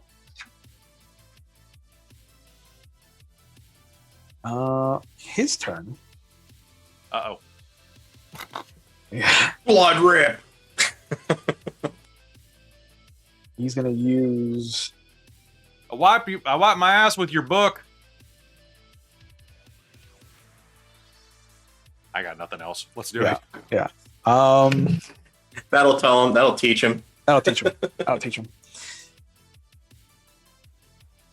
I think you just, if you wouldn't have shot him, I think he would have done something mental to you. But I think this is so ungentlemanly that he has to respond in kind. So he's just gonna rush over and try to bite your shoulder off. Right. I am going to, I guess, try to dodge. Okay. Yeah, you took your turn, so your reflexive actions. So that's going to be 3. You just dodged. I got 3. You see him just come, just rushing over to you. His mouth open, his fangs extended. It is a primal sight. There's just a fraction of a second that fear just envelops your entire body, and then you just have this moment where you shoot back away. You just kind of step back, and you hear the clamping of his mouth just where your shoulder was. Ain't you an angry gator? You just see him smile sadistically at you. God. That brings us back up to Vasily, though.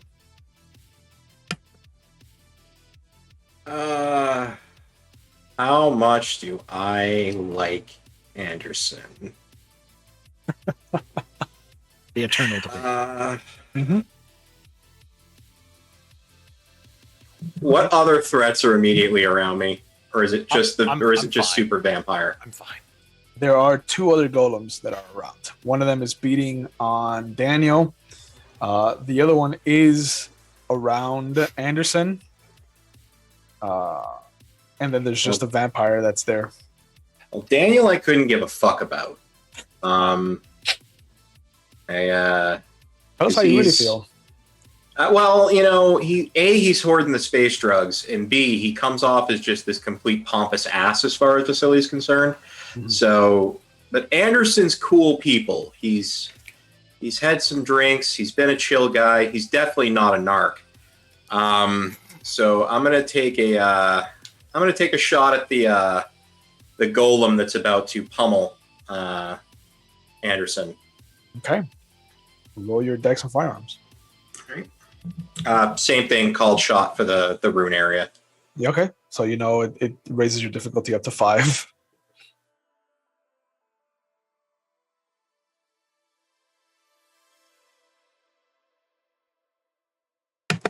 All right, so you said 10s count as 2?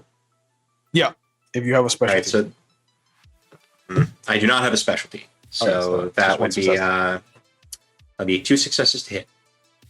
You hit, so you get 1 threshold. All right.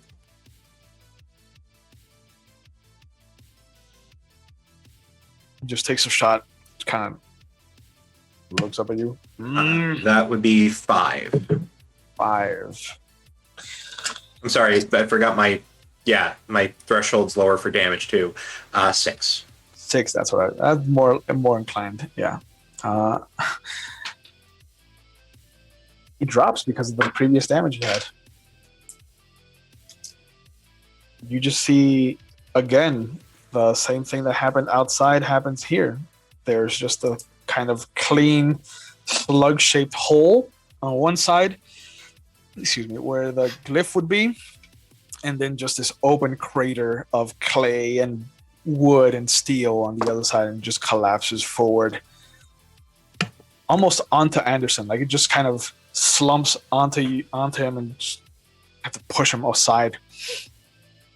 You're welcome, Anderson. And then I kind of look over my shoulder at Joe. 3.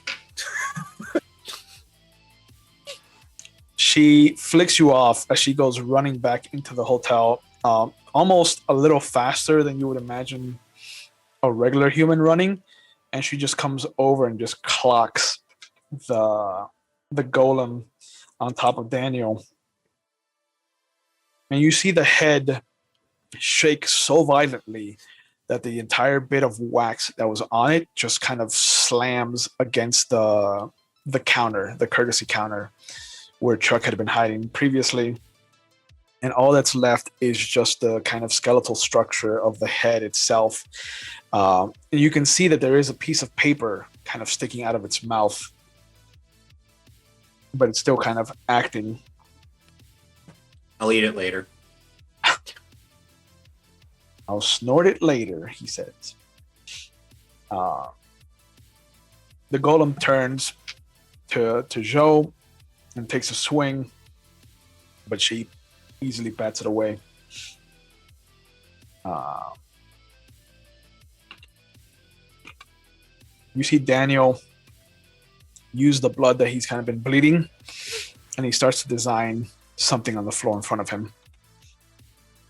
It's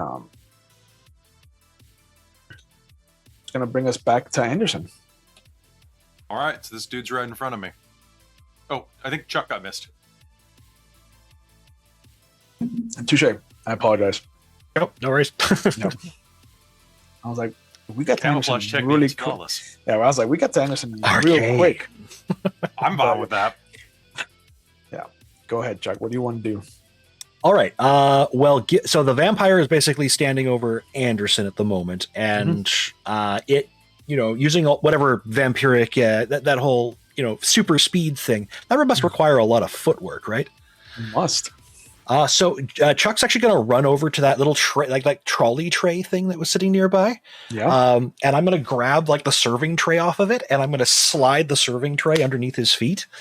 And I'm going to basically do the opposite of that combat route that I use that made me kind of tougher and harder to hit. And I'm going to do the opposite to the vampire to make him unusually vulnerable to, for basically making it harder for him to dodge and make him clumsy and the such. If I can. Difficulty? I'm going to raise his difficulties. Okay. So it's going to be a difficulty 7. All right. I am going to spend a willpower. I've got 2 points of quintessence I'll dump into it. Okay, so you're going to lower the difficulty to 5. Yep. So I got 5 and 1 success already. Let's see how well this works. And double 8s. So Nice. I think I'm good. 3 successes. So you can You can increase his difficulties by 5, or you can like- increase his difficulties by 2 for the next round. Next 2 rounds. Do you want just the run round, Anderson? I just need one. But All you right, don't know.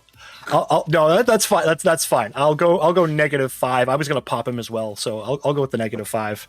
Okay. And then if I can, I'll just raise my gun and put a round into him. Sure.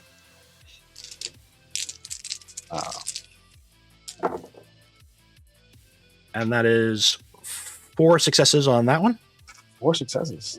Let's see if he can get out of the way enough to not die. 3 successes is not enough, so you hit him. Okay. And I do damage +1, right? Because he negated one of mine, right? Yeah. Yep. Okay. So 6 dice of damage.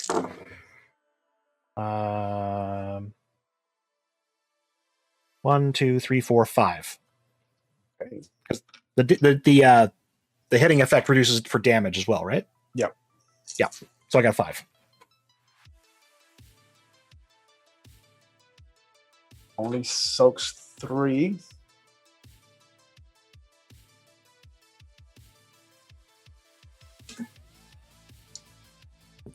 So now you see Daniel kind of start to scribe his thing on the floor with his own blood. Now it's Anderson's turn. All right, so this guy is like stumbling around. He's got shot. Has he fallen over, or is he just kind of surfing on this tray? No, like he's got 1 foot on the tray. He's got 1 foot off of it. He's kind of like looking down at how this even happened to him. Hey, bro. We're quick. So everything, since I'm moving really quick, does that mean that everything inside of my little time dilation area is moving slightly faster? There is no real area. It's just you. It's like, but anything like I'm holding, my possessions, my watch, and things like that, right? Yeah. Like once they come into contact with your. I'm gonna reach into my pocket, and I'm just feeling so high right now. This is so great. I'm gonna grab that bit of tass. I'm gonna pour it on the grenade and stuff it in his pocket. It's an aggravated damage grenade now. Yeah. So let's do the prime for that. Let's spend a willpower. Yep.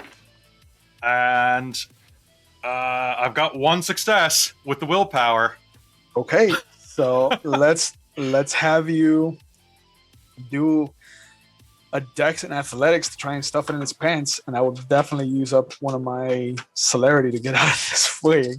Sounds good. That's gonna be dex and I do not want an aggravated grenade anywhere near me. You fucking mages and your dirty tricks. So I've got 1 success on this. But Okay. he's at a +5 difficulty. He is at a +5 difficulty.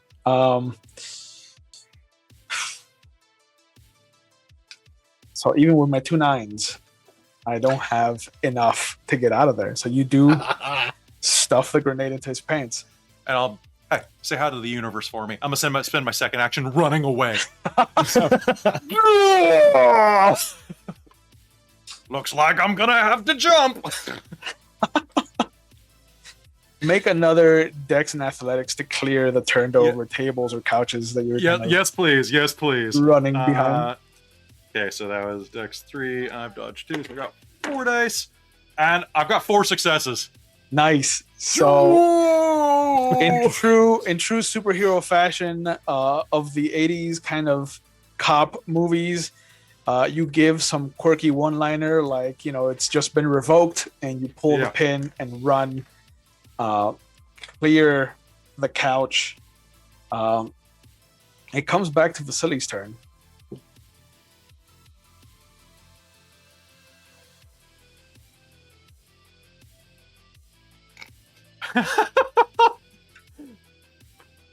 Stupid lizard brain. You got my chat, right?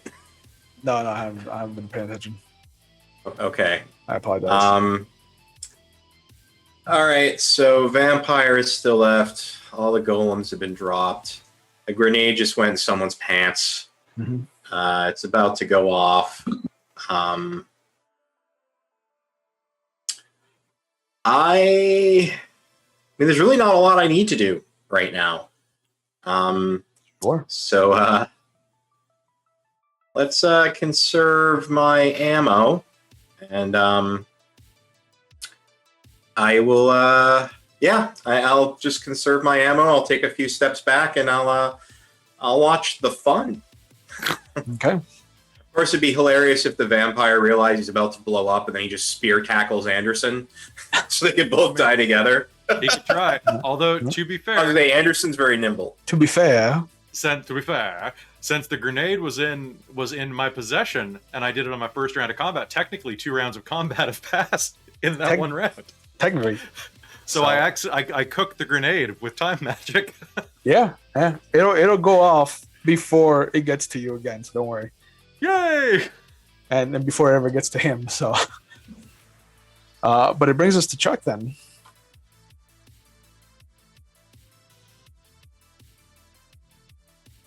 In which case, I am going to run the hell away as well. I'm gonna go like leaping over the little the front place I was just hiding.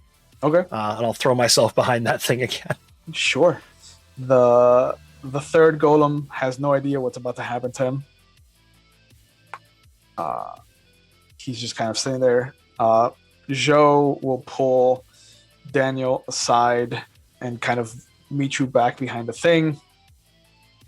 And you hear as she pulls him behind that he's been quietly muttering something esoteric. And there's a moment where everything kind of shifts into a red spectrum, and there's just these glyphs that appear, these kind of circles, these runic prepared, what you imagine is a safety blanket of just runic sigils, words of protection, just these circles of magic that he has kind of spent years writing into the walls of this node. And as they all light up, there's a moment where you just hear a very proper laugh coming from the direction of where the vampire is. Like Vasily can see him laughing, and as he claps his hands together victoriously, he explodes as the grenade goes off.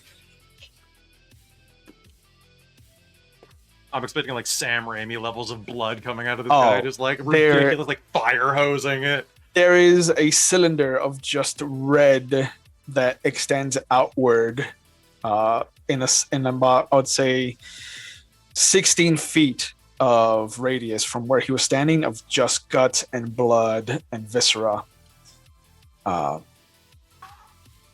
And there's a moment where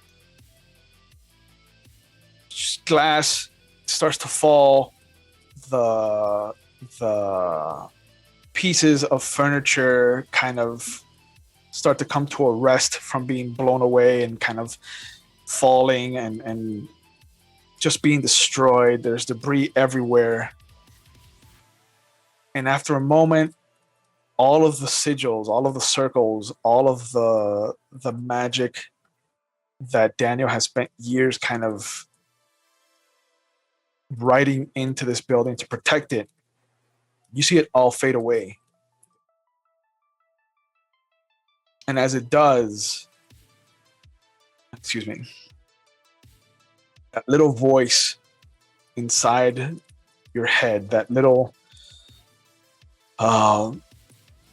nudge, that urge, that kind of poke that got you to where you were, that insisted on which path you should take moving forward, that voice has gone silent. All of the memories that Chuck had of Vietnam are gone. All of the memories that Vasily had growing up in Russia are gone. All of the memories that Anderson had before Vice took over his life are just gone. And Daniel looks up at Chuck from behind the courtesy desk, and he just looks up and he's just like, I think we've lost Charles.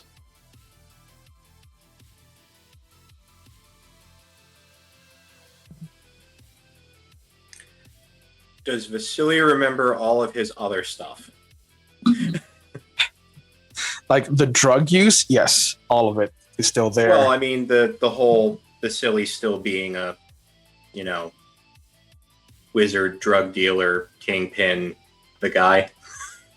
The everything that you think you can do, like your hand reaches into your pocket, and you feel like it gets snagged, like your pointer finger doesn't hit the pocket correctly, and you kind of look down, like that's never happened before. Like how to use a pocket, and you fumble for a bit, you pull out some coins, and you go through a typical rope to see how the threads of fate are affecting you, and your coins just kind of drop to the floor.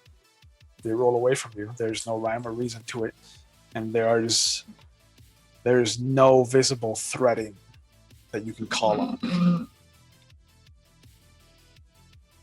All right, well, my primary motivation for doing the thing I wanted to do just went away. And you see that everybody kind of starts to stand up, and Daniel just puts his hand on Chuck's shoulder, and he's just like, I can't feel my avatar. Yeah. Yeah, I mean, This is unfortunate. This is not good. Plus side, we're all still who we are. I am still amazing. Everything will be fine. That ain't true at all. This carpet is fucked. And with a sad, dejected look, Daniel just kind of turns to Chuck, and then he kind of looks over in Anderson's direction. He's just like, this is not how it's supposed to go.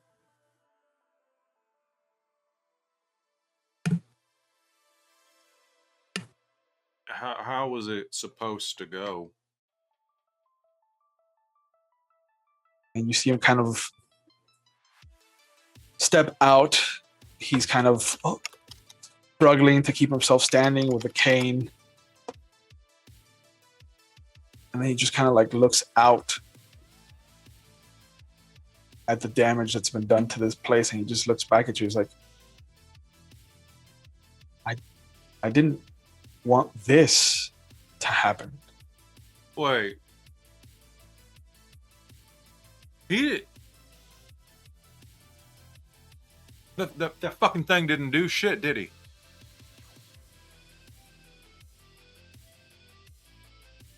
He puts his hand to his face.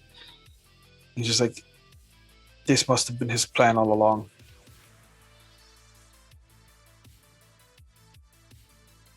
This is terrible for the city. You did this.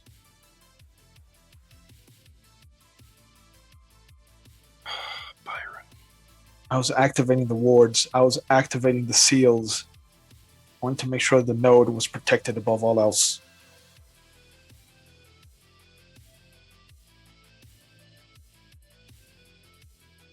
what exactly So did you do? Let me get this straight. Just so I'm clear. And he kind of rests the shotgun over one shoulder. Yeah. I went through all of this shit. I had to kill strange creatures. I had to use up 2 days where I could have been making fucking money, and I'm not getting anything for this, and my life is now worse. He slowly drops his head. He's like, all of our lives are now worse, Mr. Iadovich. Give me one fucking reason why I shouldn't have you ventilated. You knew this would happen. There's got to be some way to fix this. You knew it could happen. Given the rituals I pursued, I previewed, I had skimmed over when you showed me the book. This was a possibility. Cool. I'm gonna shoot him. Okay.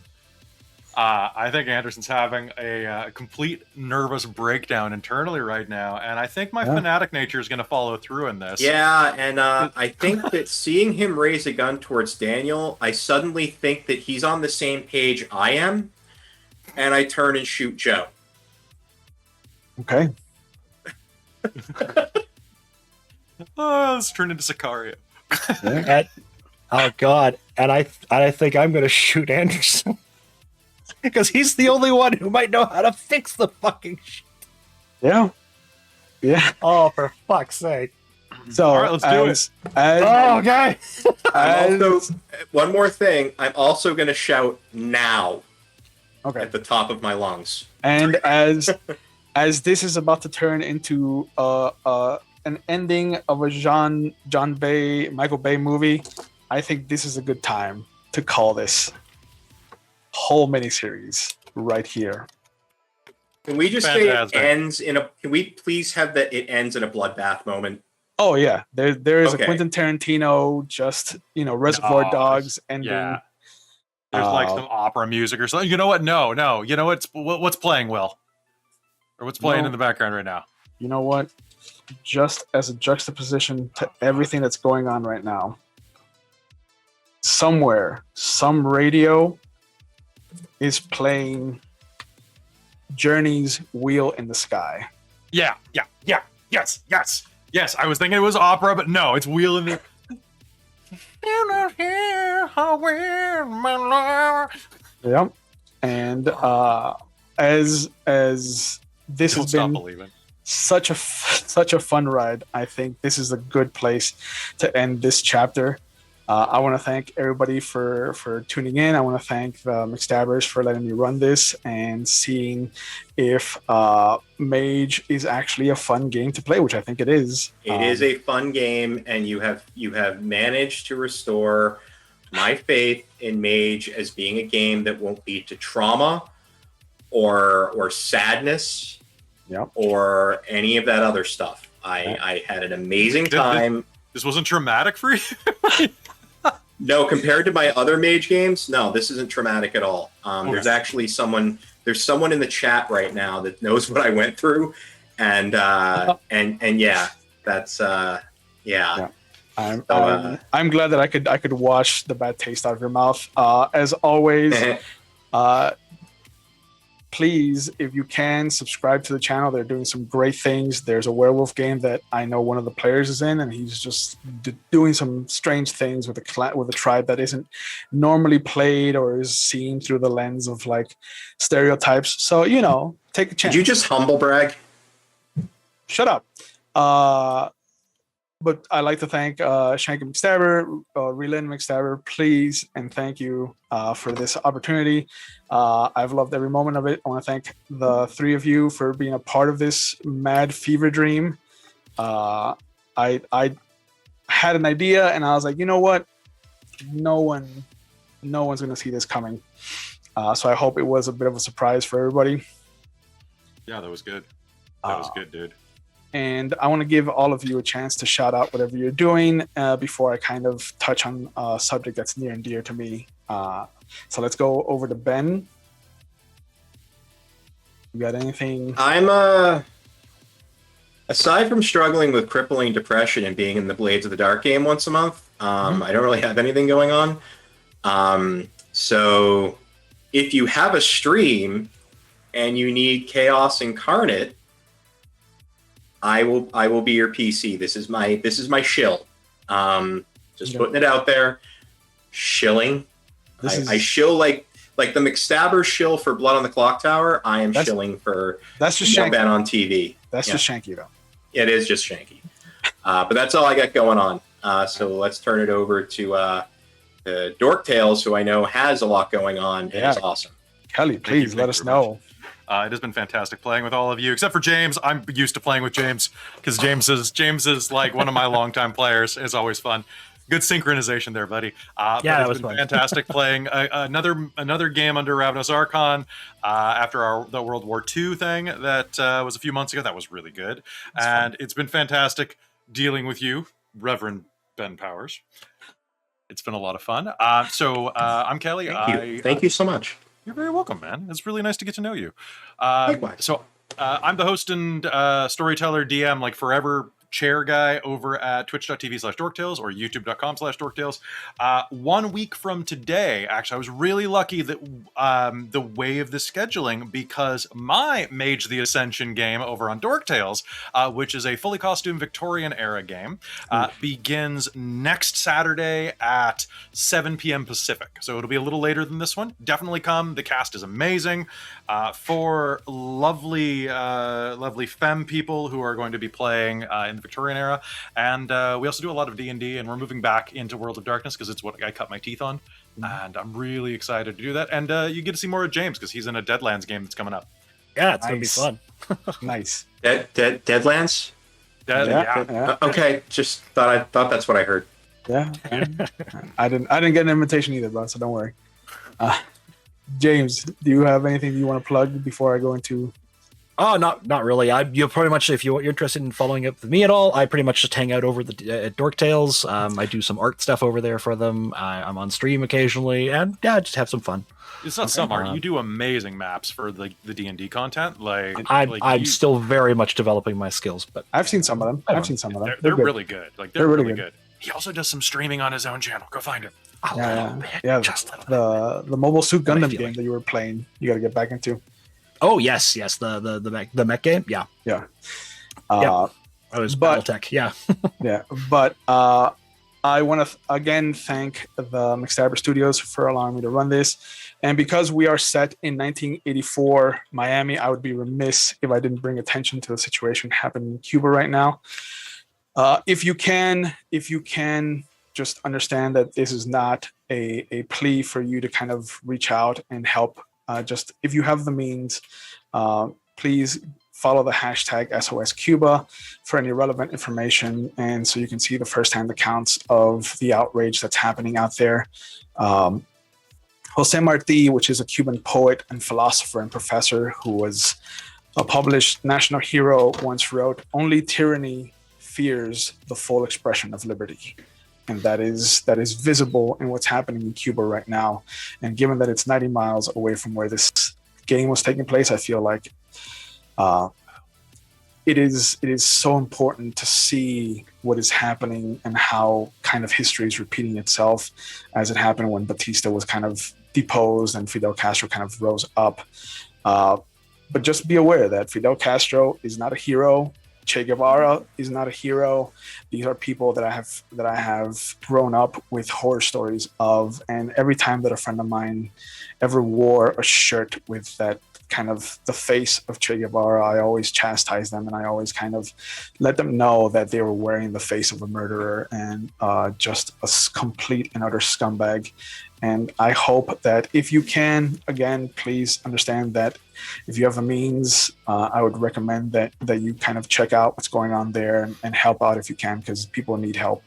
And it's been 62 years of just this totalitarian regime that just has not been good for the country. And as the son of a Cuban man who escaped Camagüey in 1957, I feel like he dodged the bullet. I've dodged the bullet by being born here. And it's kind of one of those things that I feel more people should be made aware of. So with that, I'm going to get off my soapbox and turn it over to the invisible voice of Shanky McStabber himself.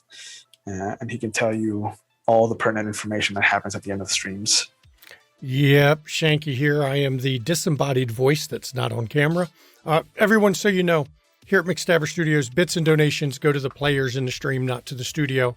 Subscriptions, of course, you want to support the studio, subscribe, goes to the studio. You want to give to the players, bits and donation. And I'm even going to give a shout out. Punk's not dead, it's passed out. So generous to the players in this game. Amazing. Throwing bits like they were just spewing bits like it was chunks of salsa from a grenade in the pants. I'm just saying. Damn it.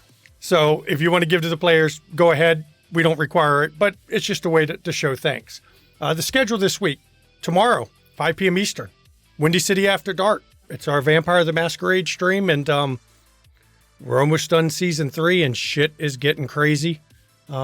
Be ready. Trust me, if you've been following it all, you know shit's getting crazy. Tuesday, 8 p.m. Eastern, we have our Werewolf the Apocalypse game, Phoenix Call, with Chew will love it, Ravnos Archon himself as one of the players. He's the straight man to this group of miscreants. Well, you're the straight man compared to the rest of them. Yeah, the straight wolf. Yeah. It's an amazing stream, a lot of fun, great werewolf game. On Wednesday, we have a special one-shot run by Relin. Mama McStabber here in Twitch chat. She is running the You Will Destroy Something Beautiful is the name of the system. It's a great one-shot where something beautiful has wronged the players and the players are out to destroy it. And it's an amazing game. You should check it out Wednesday at 8 p.m. And then Saturday, 3 p.m. Eastern, we are back with London Esoteric Society, Call of Cthulhu. That's our cock at less. Somebody made a pun out of the whole stream name. Trust me. That's the thing. It's at 3 p.m. Eastern. It's run by Tiss, which is our European story, our dungeon master, game master. She's great. Check out her stream on our channel here. It's awesome. And just so that I can properly do this, since I'm going to get called out by Rev Ben Powers about shilling for Blood on the Clock Tower, Discord members, we've started playing a monthly Blood on the Clock Tower game, non-streamed for community members. That's on the 24th this month, and it's scheduled actually for 6:30 p.m. Eastern. So if you're on the Discord, you can sign up. We're up to 15 players at the moment, with one maybe. So we're hitting the cap of the 20-player limit for that damn game. So yeah, that's going to be just wild. And then of course, we right back the following Sunday for Windy City After Dark. So yes, I got to shill it because that's a comment that Rev Ben Powers has said. And we'll keep doing it until he finally plays with us. That's all. That's all I'm doing. And at the end of this, as always, I have to say, mental health, it's no joke. It's not a laughing matter. Please take mental health seriously and check in on friends, check in on loved ones, check in on those around you. Please make sure they're okay, because a lot of people aren't right now. And maybe you are that voice that they need to keep them from going over the edge. And if you are someone who suffers from mental health issues, like a lot of us do, reach out to those around you. And if you don't want to do that, please reach out to someone who can help you. Here in chat right now, we've got a list of numbers that you can call or text 24 hours a day, 7 days a week. Someone that will listen to you, won't judge, and will try to help you out. And if you're not in America, that's fine too. There's a website right there in our chat right now where you can go and find out what the support line is for your country. Because we're all in this together, everybody. And, you know, there's nothing to be ashamed of when you have mental health issues. A lot of us have it, myself included. And because my wife isn't in here right now to do her part, Nurse Mama McStabber says, get your vaccine, please. Get both your shots, get that taken care of. Don't be one of the people right now that are 99% of current COVID deaths happening this month have been non-vaccinated people.